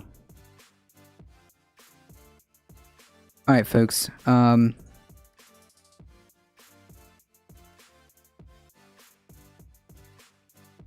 going to take a quick second to take a break and chill for myself. Folks, if you enjoyed the content, make sure you hit that follow button. Make sure you join us on the YouTubes. We just hit the 150th subscriber. I appreciate that. Thank you, guys. So make sure you hit that subscribe button on the YouTubes. Do the like, comment, share, all that awesome stuff. Spread the word far and wide that this is the chillest place to be for news and politics. Monday through Thursday, 9 a.m. to 11 a.m. Eastern Time, and hang out with us on Saturdays. I will take a quick break, so make sure you follow. Make sure you spread the word far and wide, and if you can support the channel, there are many different ways for doing so. Merch, subs, gifted subs, all that awesome stuff. Your support is what makes this channel grow. I appreciate all of you guys. Give me 1 second, and I will have a surprise. If you guys give me just a second, I will have a surprise. Okay. So just hang tight with me, alright? Hang tight.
Stay with me, folks.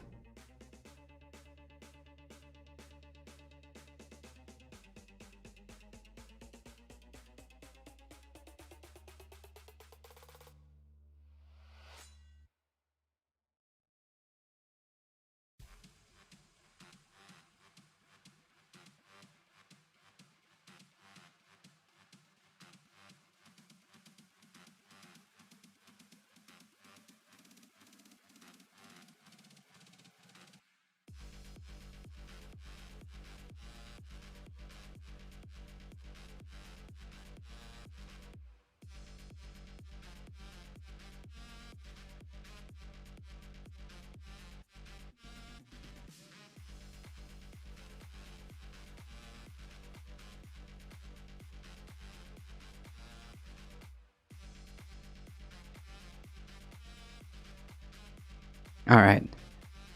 There we go.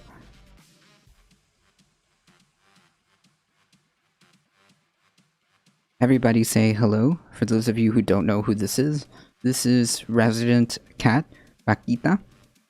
She is our awesome, super awesome kitty cat. The article pretty much said the same thing. To show the world what the other side of net zero could look like. Yeah, exactly. Exactly that. Rather than considering the job done, it should seize the opportunity to include more renewable energy, net zero industrial exports, and forest preservation, and show the world what the other side of net zero should look like. Yes, I agree with that. Absolutely.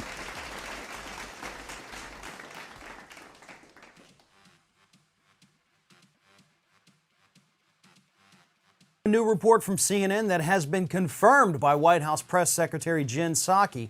The White House has been holding regular talks for several months now with Fox News to discuss their coverage of the pandemic.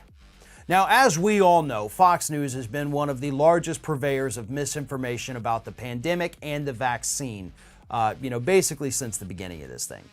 And it's only been literally within the last 3 days that some hosts have changed their language, right? Steve Doocy going out telling people, get vaccinated. Sean Hannity going out and telling people, I believe in the science of vaccines. Get it if you can. That is a sharp, sharp turn from where these individuals were just a couple weeks ago. Fox News has a vaccine passport-ish policy that they've been enforcing for a very long time. Which is really funny. Maybe these talks between the White House and Fox News are working. Unfortunately, the White House says, we don't know. We don't know if they're working. We don't know if it's doing any good. And of course, both Fox News and the White House, once this report came out, tried to, dispute the levels at which the conversations were happening, basically trying to say no, it's not the higher ups. It's not Biden going out and talking to Rupert Murdoch, trying to get them to stop with the misinformation. Mostly it's, I guess, White House staffers talking to producers over at Fox News. So you don't have the big wigs doing this, but you do have people engaging in conversations about their coverage of the pandemic. And it goes beyond that, by the way. It is not just Fox News that this administration is talking to. Psaki also confirmed that they have reached out to several media outlets to speak with them about their coverage of the pandemic. Now, we may not know for certain what other outlets those are, but if we're talking about spreading COVID misinformation, I would have to assume they've tried to reach out to both Newsmax and the One America News Network. And to be honest, this is what the administration should be doing. Well, and if he has the time to do it, I think Joe Biden should be a part of these conversations. I'm kind of torn on this because I understand that obviously this level of misinformation is unacceptable, especially if it's coming from what is supposed to be news sources, what is supposed to be trusted media. But I'm not sure if I'm not sure where to draw the line, where to draw the line in terms of the government getting involved. Especially as I'm very skeptical as this ever increasing relationship between corporate and governmental powers continues to fuse together. I just don't know. I think that there should be a massive effort by the Biden administration to give out as much information as possible and to do a what would amount to a massive PSA campaign, if that means going to like people's door to door, advising them, giving out pamphlets, giving out information on what's the best way to get vaccinated, where vaccines are currently being administered, when's the next like drive-through vaccination location is, because we have like pop-up tents that like do like pop-up drive-through vaccination centers. Encourage people to ask to go to their primary care physician to get the vaccine.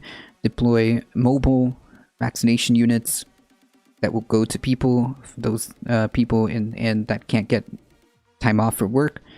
They'll go to them. I mean, like, these are the type of things that the Biden administration is talked about and can do, and I highly support that. I'm just not sure, like, to what extent they should have a hand. I mean, obviously, when you have people like Fox News or certain Fox News hosts like Tucker Carlson saying like incredibly obvious, incredibly dangerous, and incredibly irresponsible information, that there should be always a immediate follow-up by the administration, right? An immediate follow-up by the administration saying, listen, we understand concerns, but unfortunately last night on X, Y, and Z there was some problems with some of the information being spread. Here are the actual facts backed by the actual data, X, Y, and Z, and then like handle it that way. I don't know. I'm just very skeptical when it comes to the ever increasing relationship between government and corporate entities. That being said, at some point something has to be done about this massive amount of misinformation. I just don't know where to draw the line. This is one of those rare things that really should have brought the nation together. Thanks for the follow, UFO Hangout. Pandemic. We can all band together, do what's right, protect not just ourselves, but one another as one country, one people. You know, all the lines that usually divide us. True. We could have erased them and come together and beaten this thing together. That is the message that Joe Biden, or at least somebody in that White House, needs to be delivering to these media outlets. True. Is it going to work with them? Who knows? I mean, honestly, these networks are so ass backwards at this point. It's hard to think that you can talk reasonably and rationally to them. Well, but that doesn't mean you don't try. Well, I think that some hosts are perpetuating dangerous stuff, and the responsibility falls on the network to make sure that what they are saying is just objectively true. That's the problem. I would say, listen, wouldn't this be a great time to bring back the fairness doctrine? And I think, at least based on these reports, that is what the administration is doing. And that's what you have to do. There are major sources of misinformation in this country out there spreading lies about the pandemic and the vaccines every single day. And if this administration is actively going out there trying to get them to change, then that is something that needs to be applauded. That is something that we need to encourage, and that's something that we need to see more of until this pandemic is over. If you can't get enough Ring of Fire, we encourage everyone to subscribe to our channel for fresh video content 7 days a week. And for even more from me, you can follow me on all social media outlets.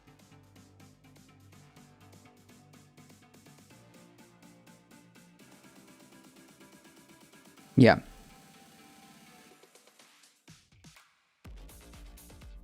Again, TLDR, get vaccinated, folks.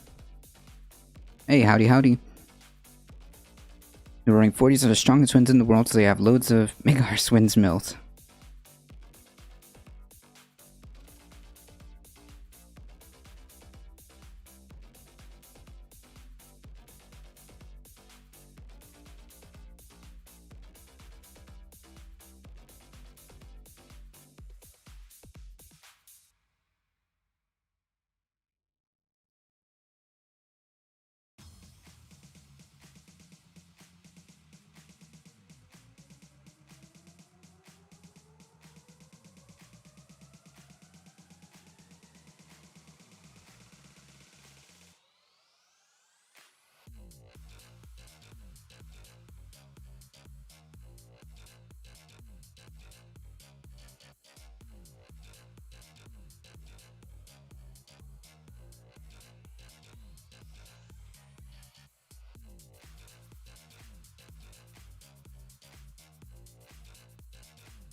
I have a ring of fire. Had chill for tea. Nice.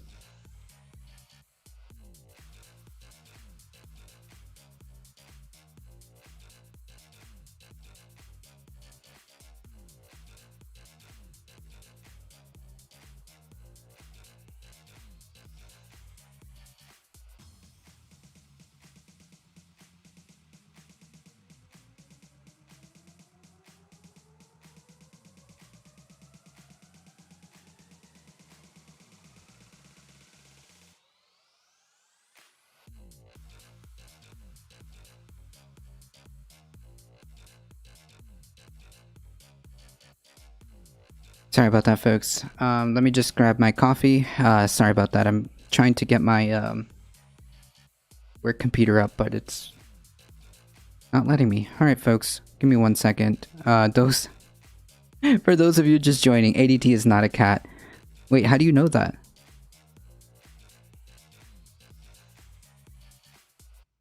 How do you know that? I mean, it's right there on the screen, is it not?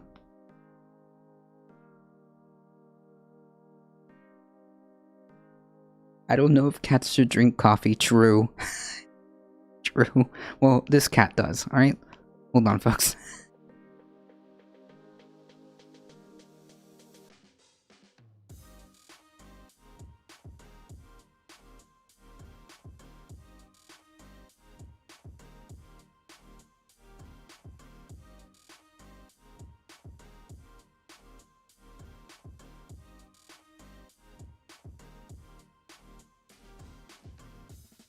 Have done a strike today in 11 major cities. This is a nationwide 24-hour strike in order to demand better working conditions, better pay, and also to draw attention to incredibly important legislation called the PRO Act. Now, this strike is taking place, as I mentioned, in 11 cities. That includes San Diego, Austin, Boston, Cleveland, Las Vegas, Pittsburgh, Denver, and Baltimore. And we should show solidarity with these drivers. If you were thinking about, taking an Uber today, you're probably gonna have a difficult time finding one. But if you happen to live in a city or a state where drivers aren't striking, I think it's important to show solidarity with these workers because the working conditions that they're experiencing right now is awful, and they're trying to fight the same thing that happened in California from spreading throughout the country. And of course, I'm talking about something called Proposition 22. Now, Proposition 22 is absolutely awful. I'm gonna get to the ramifications of that ballot initiative, which passed in California in just a minute. But first, the PRO Act. So app-based workers are fed up with the exploitation from big tech companies.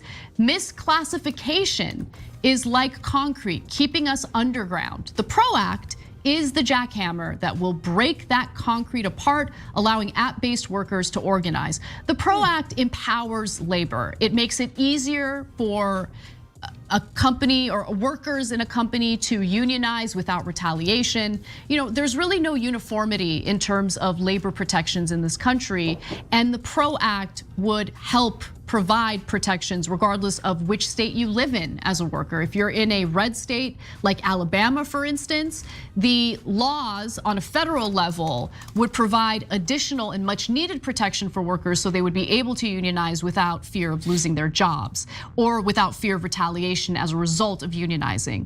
Now, going to Prop 22, actually, before I get to Prop 22 and what it did here in the state of California, John, I wanted you to weigh in. This is. Unfortunately, the kitty cat decided to leave us, but that's okay. This is an important strike, in my opinion. Do you think that it's going to have any impact? I mean, like with climate change, I don't think we'll be able to point to this and say this is the thing, but hopefully it will get people, around the world, around the country to start thinking about this more. I mean, as you're going to describe, they're going up against an incredible amount of money. I mean, the amount that they poured into just one state, understanding that it's symbolic, that it sets a precedent and all that, but still just one state is absurd.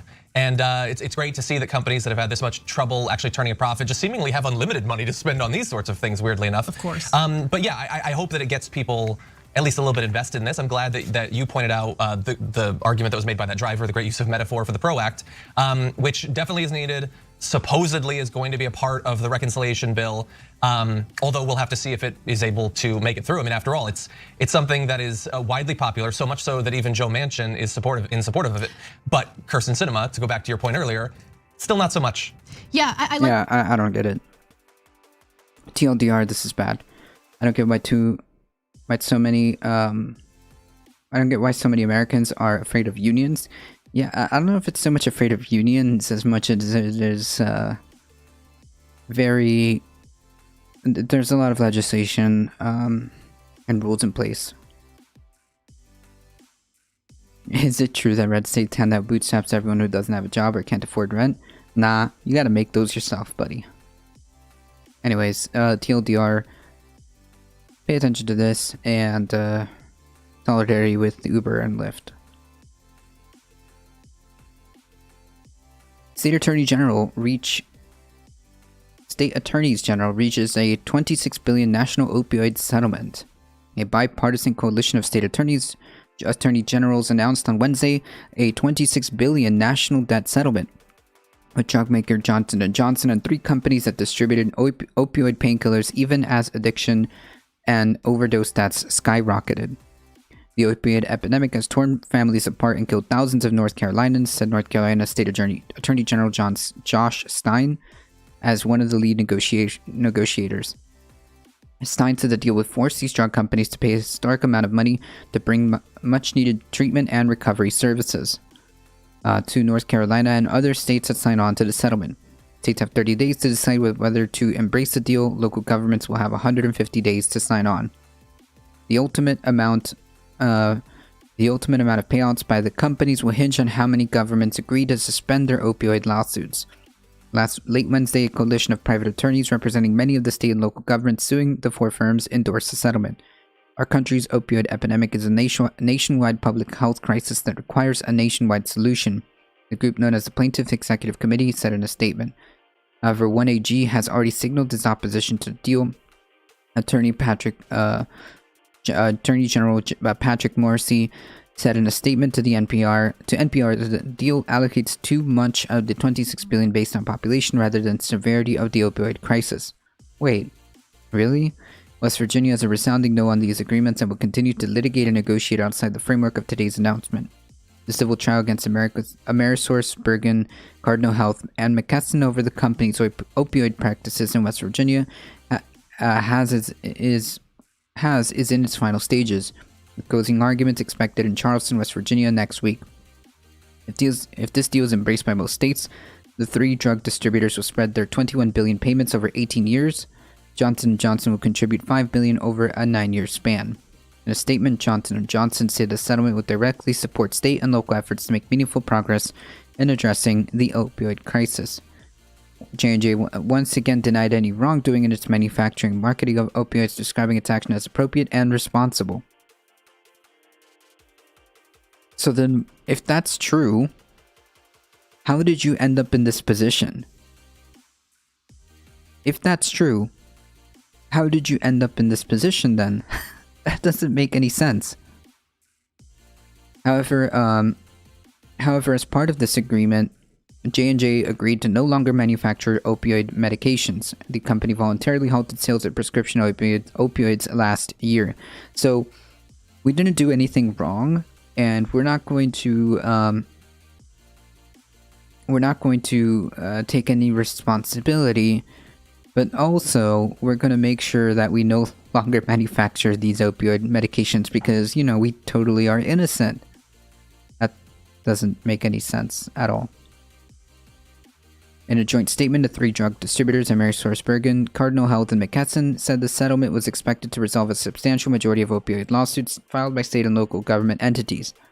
They added that while the companies strongly dispute the allegations in these lawsuits, the settlement will deliver meaningful relief to communities across the U.S.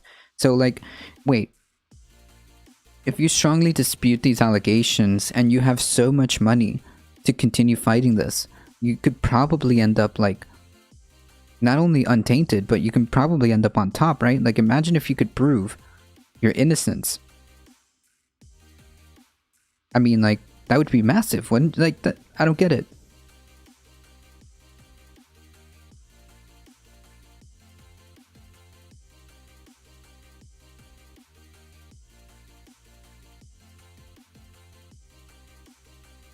Just over 26 billion. Over how many years? Over the span of 18 years.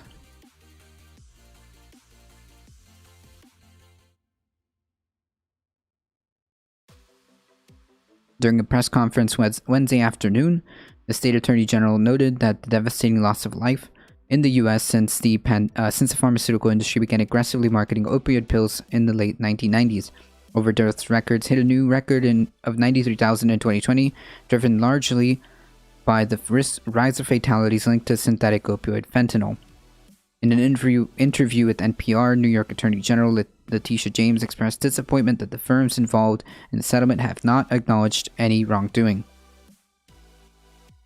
It is very frustrating, but in order to get any concession, as much resources as we possibly could, particularly at this point in time, we had to make concessions.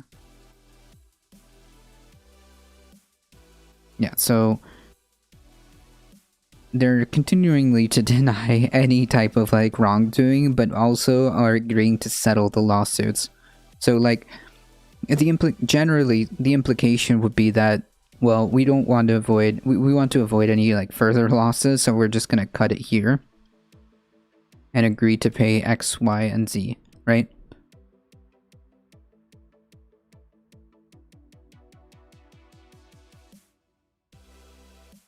Unbelievable.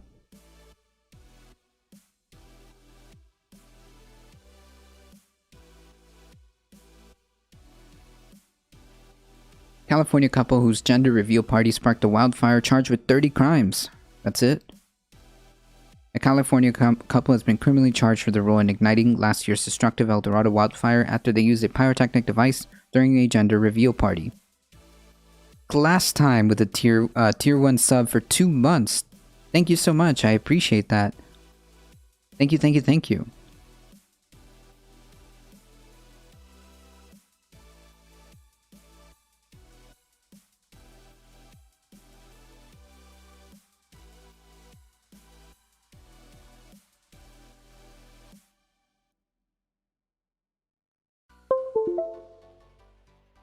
How's it going, my friend?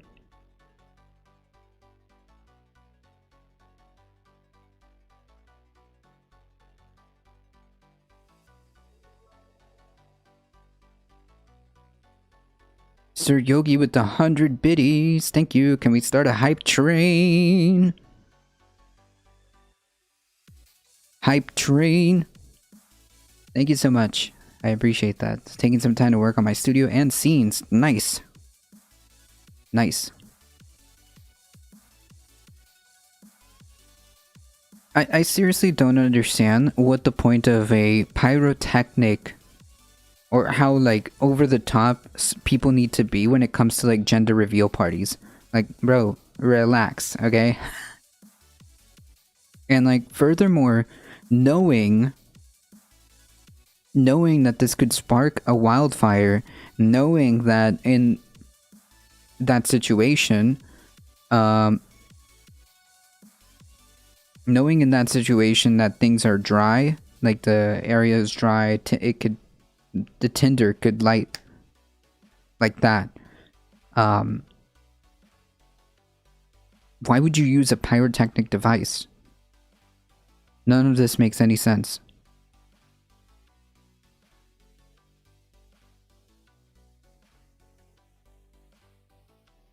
I love working on the studio and working on the stream setups. So I appreciate that, and I totally feel that class time. Right, it was just simple cigar to celebrate a boy. That's it. Listen, send a postcard, alright? The blaze torched close to 23,000 acres. 23,000 acres. Destroyed 5 homes and 15 other buildings and claimed the life of a firefighter. Charlie Morton. Refugio Manuel Jimenez and Angela Jimenez were indicted for 30 crimes, including involuntary manslaughter, said Jason Anderson, the San Bernardino County District Attorney, during a press conference. The couple pleaded not guilty and were released to await their court date. I don't know. I think that... okay. Maybe they'll change their plea. You're obviously dealing with lost lives, you're dealing with injured lives, and you're dealing with people whose residents were burned, and their land that was burned. That encompasses a lot, not only emotion, but damage both financially and psychologically. The charges, which were based on 34 witness testimonies given to a grand jury with 434 exhibits presented, including 1 felony count of involuntary manslaughter, 3 felony counts of recklessly causing a fire with great bodily injury, 4 felony counts of recklessly causing a fire. 4 felony counts of recklessly causing a fire to inhabited structures, and 22 misdemeanor counts for misdemeanor counts of recklessly causing fire to property of another. Along with destroyed homes and structures, 4 additional residents were damaged and 13 were injured. And there was 13 injuries. Morton, who was 39 years old when he was killed, was a 14-year veteran firefighter with the San Bernardino National Forest Service and served as part of an elite team that deploys across the U.S. to fight wildland fires. He's fighting a fire that was started because of a smoke bomb. Anderson said of Morton's death, that's the only reason he's there. True. So, yeah, I hope that, like, this gets through to people. You don't need to do these things, right? You don't need to do pyrotechnics or a gender reveal party, okay?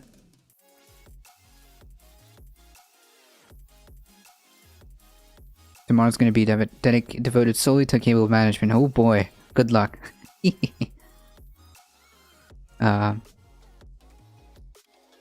fire season last year set new records in the state for expansive areas that burned, with more than 4.2 million acres scorched by more than 9,900 fires across California. Yeah. The El Dorado fire erupted on 5th of September in 2020 in San Bernardino County and burned for the next 23 days. The couple allegedly used a smoke bomb to reveal the gender of their soon-to-be-born baby. Temperatures were scorching 15 to 20 degrees above normal for the region, reports. Officials reported that week Los Angeles County saw record highs of 121 Fahrenheit. Like, how did you not think that that was going to be a possibility? I don't get it. You're having, like, triple-digit temperatures. It is incredibly hot, incredibly dry. It doesn't really take a rocket like scientist to understand that this is like the perfect scenario for a massive fire to spread very quickly. This makes no sense.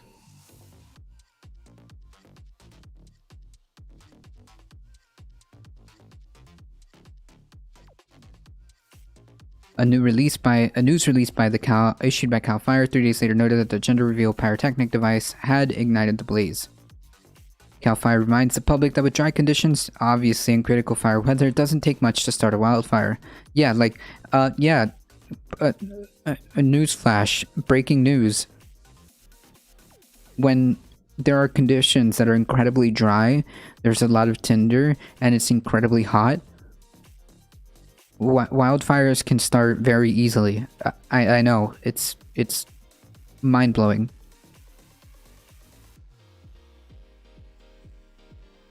Those responsible for starting fires due to negligence or illegal activity can be held financially and criminally responsible, as they should. Gender reveal parties, when expecting parents attempt to use a stunt to yeah, like, why do you need to do this? This is it doesn't make any sense. To use a stunt to creatively share whether their baby will be a boy or girl are a recent trend popularized through social media. Thanks, social media. Thanks, the internet. Yep, I'm convinced the internet was a mistake. But this wasn't the first time accidents have happened. As The Guardian reported last year, an Arizona fire was sparked in 2017 after an off-duty U.S. Border Patrol agent shot an explosive that sent blue smoke into the air to dramatically announce that his baby would be born as a boy. 2 years later, a woman in Iowa was killed when a gender reveal device exploded in a plane crash in Texas that was supposed to dump 350 gallons of pink water. What? Who does this? Does the US have a fire danger rating like we do in Australia? If it's at a certain level, you can't have any fires or signs all over the major roads indicating what the level is at each day. I am not sure, Sir Yogi. I don't know. I think they're like weather alerts. I think they get like weather alerts, kind of like how we would get tropical storm warnings or hurricane warnings. I think we get like just, I assume that they get like weather alerts. Gender reveals have been growingly called into question, not just for the potential catastrophe of pioneer popular practice. After baking a cake with pink icing inside in 2018, I've come to regret her role. Yeah, I mean, like, this is just baking a cake. That's fine. Can we go back to that? Just bake a cake.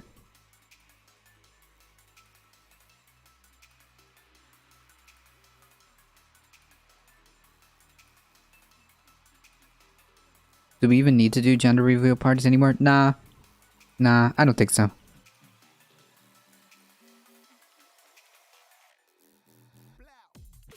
Kind of weird, we're born as a boy. Huh.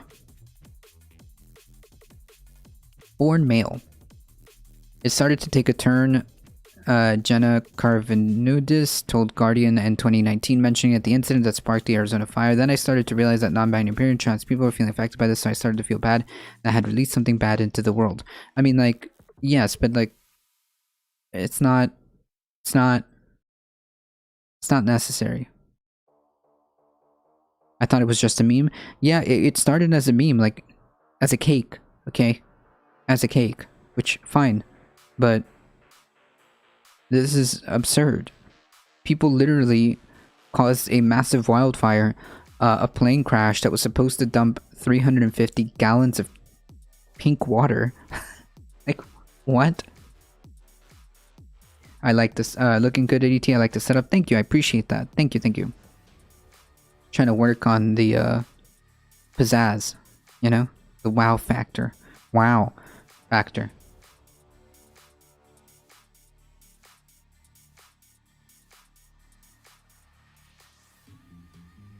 That's a good point too.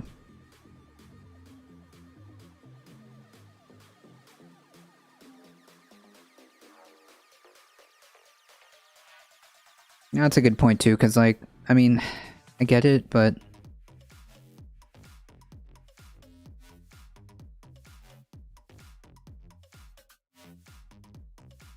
just let it be. Alright? Let it be, folks. Let it be. Not that big a deal. I'm pretty sure the family isn't going to freak out if you don't have like a massive like gender reveal party. They'll be fine.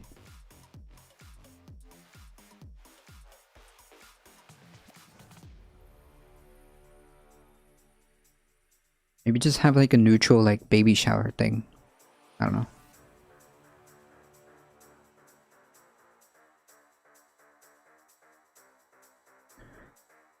Okay, folks.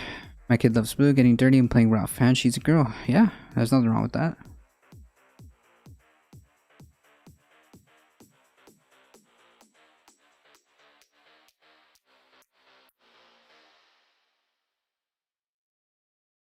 Once upon a time, blue was the girl's color and pink was the boy's color.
Right. That's so true, KTS. How will we ever know the gender of the child if a clown doesn't juggle pink and blue grenades and tosses you the correct one? Jesus Christ. These guys sometimes take the women's name plus gay marriage and male doesn't necessarily. Yeah, sure.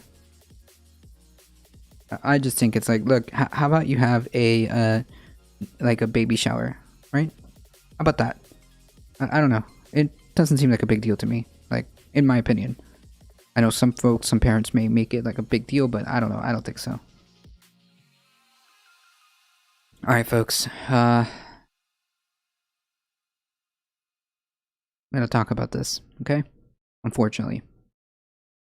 Ohio, quote, incel charged with hate crime for plotting sorority mass shooting. An Ohio man who authorities describe as an incel was arrested on Wednesday and charged in federal court with attempting a hate crime by plotting to kill women in a mass shooting. The Justice Department alleged in a statement that the man, Trestchenko, 21 of Hillsborough, Ohio, planned to shoot students at sororities at a university in Ohio.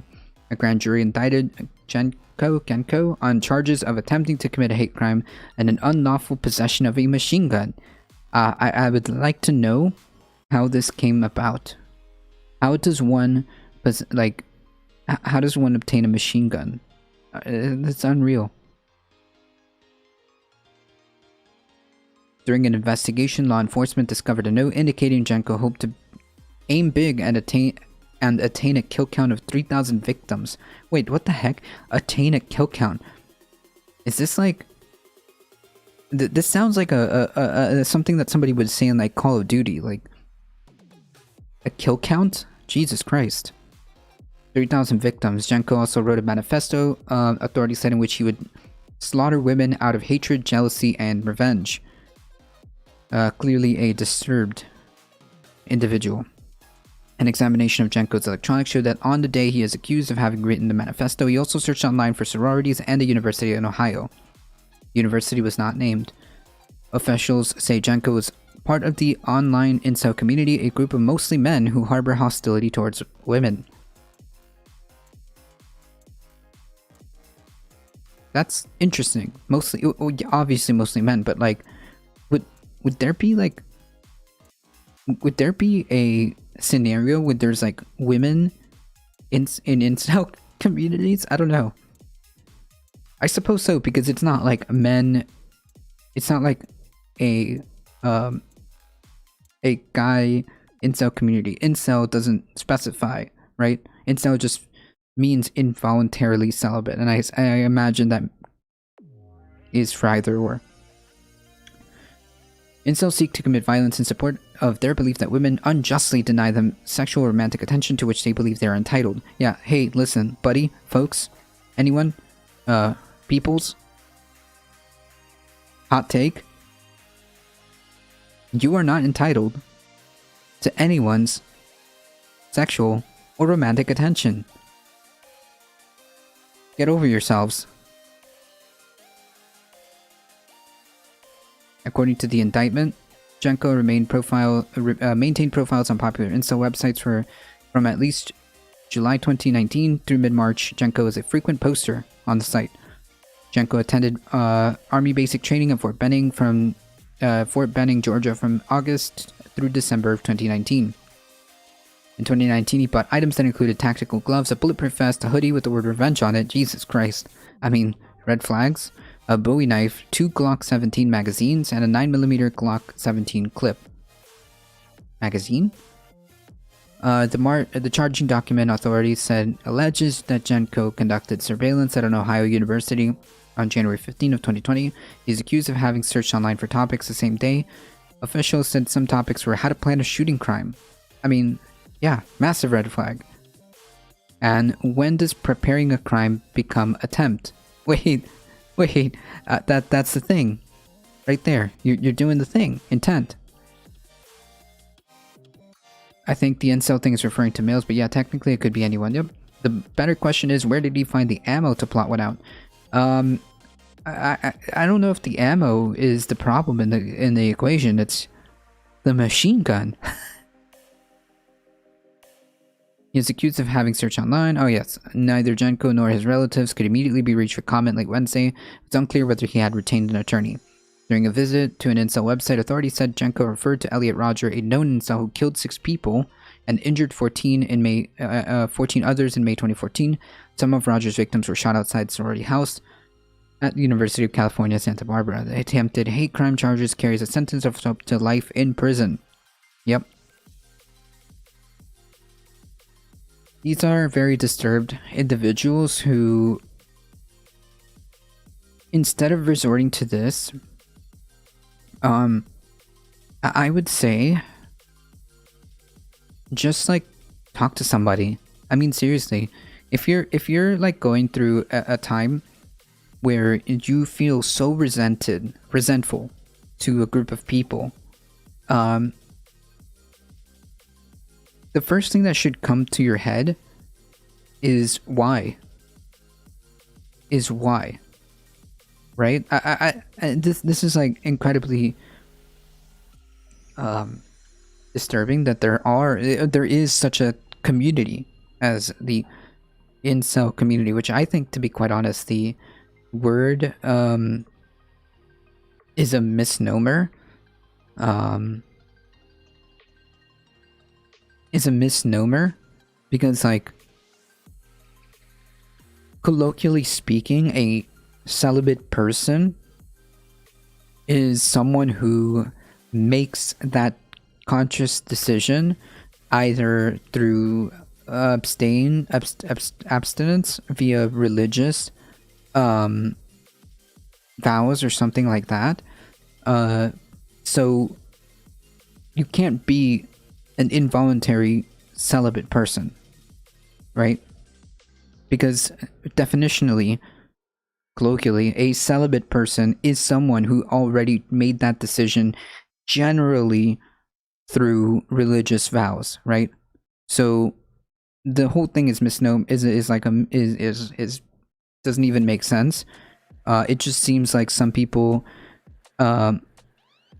I don't know whether it's like the internet that radicalizes people or whatever it is, have found themselves in a place in life where they feel like, number one, entitled to anybody's sexual or romantic attention, which is really disturbing.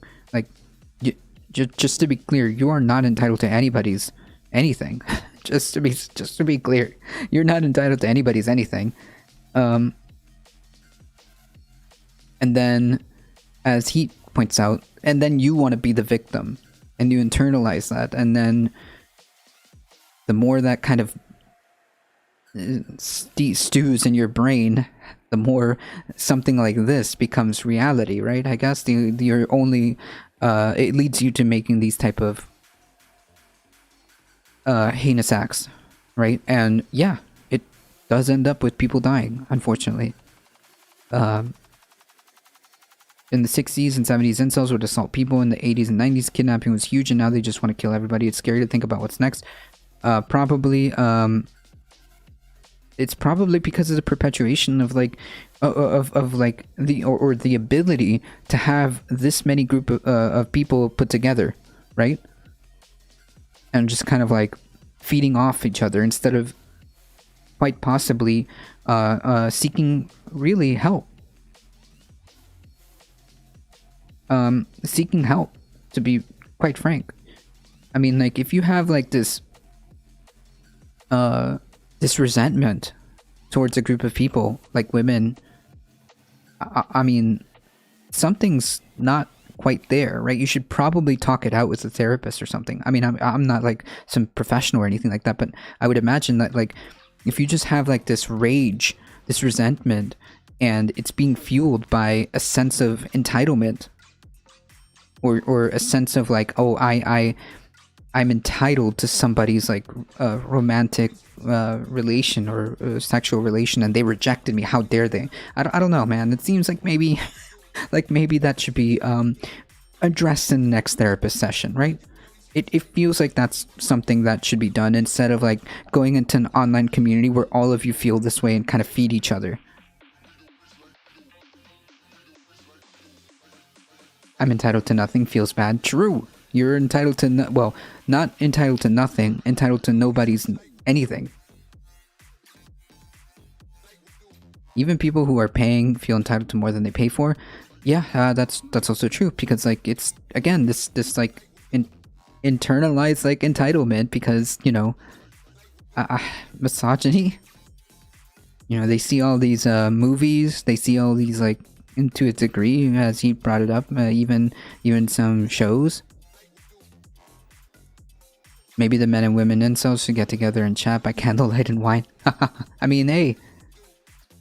But I don't know. I have a feeling that like it's 99.9% men.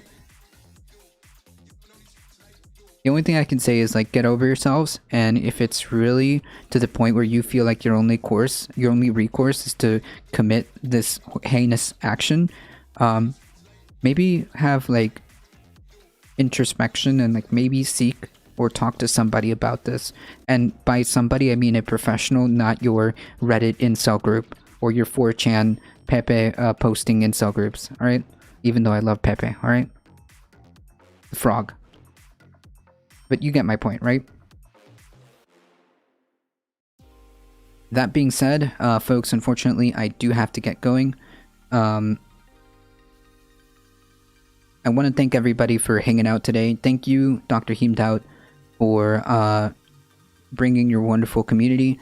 Thank you, Doc Binwin, for bringing your wonderful community. Thank you all for the support. Thank you, Sir Yogi, for the 100 biddies. Pepe's okay. Leave Pepe alone. I'm sorry, Pepe. You know what? You're right. I'm sorry, Pepe. You have a good day. You have a good day, Pirate Ninja. Thank you, Sir Yogi, for the 100 biddies. Thank you, Class Time, for the 2 months Tier 1 sub. Thank you. Thank you for all the new follows. Let's see here. I appreciate it. Thank you for the great stream. No, thank you for hanging out, Whimsical Peach. Memius, thank you so much for hanging out. Darknet and Spread It Forward, I appreciate you guys. Thank you guys so much. If you guys enjoyed the content, don't forget to follow, do the subscribes, do the likes, do the comments, shares, YouTubes, Discords, TikToks, hippin' and hoppin'. You know, do the, you know the thing, right? Alright, folks. Thank you guys so much. I appreciate all of you guys. As always, please stay safe. Please take care of each other. I love you all, and I hope to see you guys in the next stream. See ya! No, thank you for hanging out. I appreciate that. Alrighty, folks. Let's see.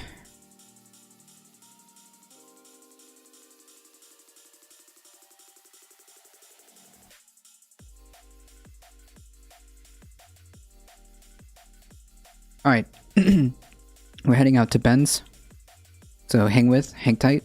Show Ben some love. Show Ben some support.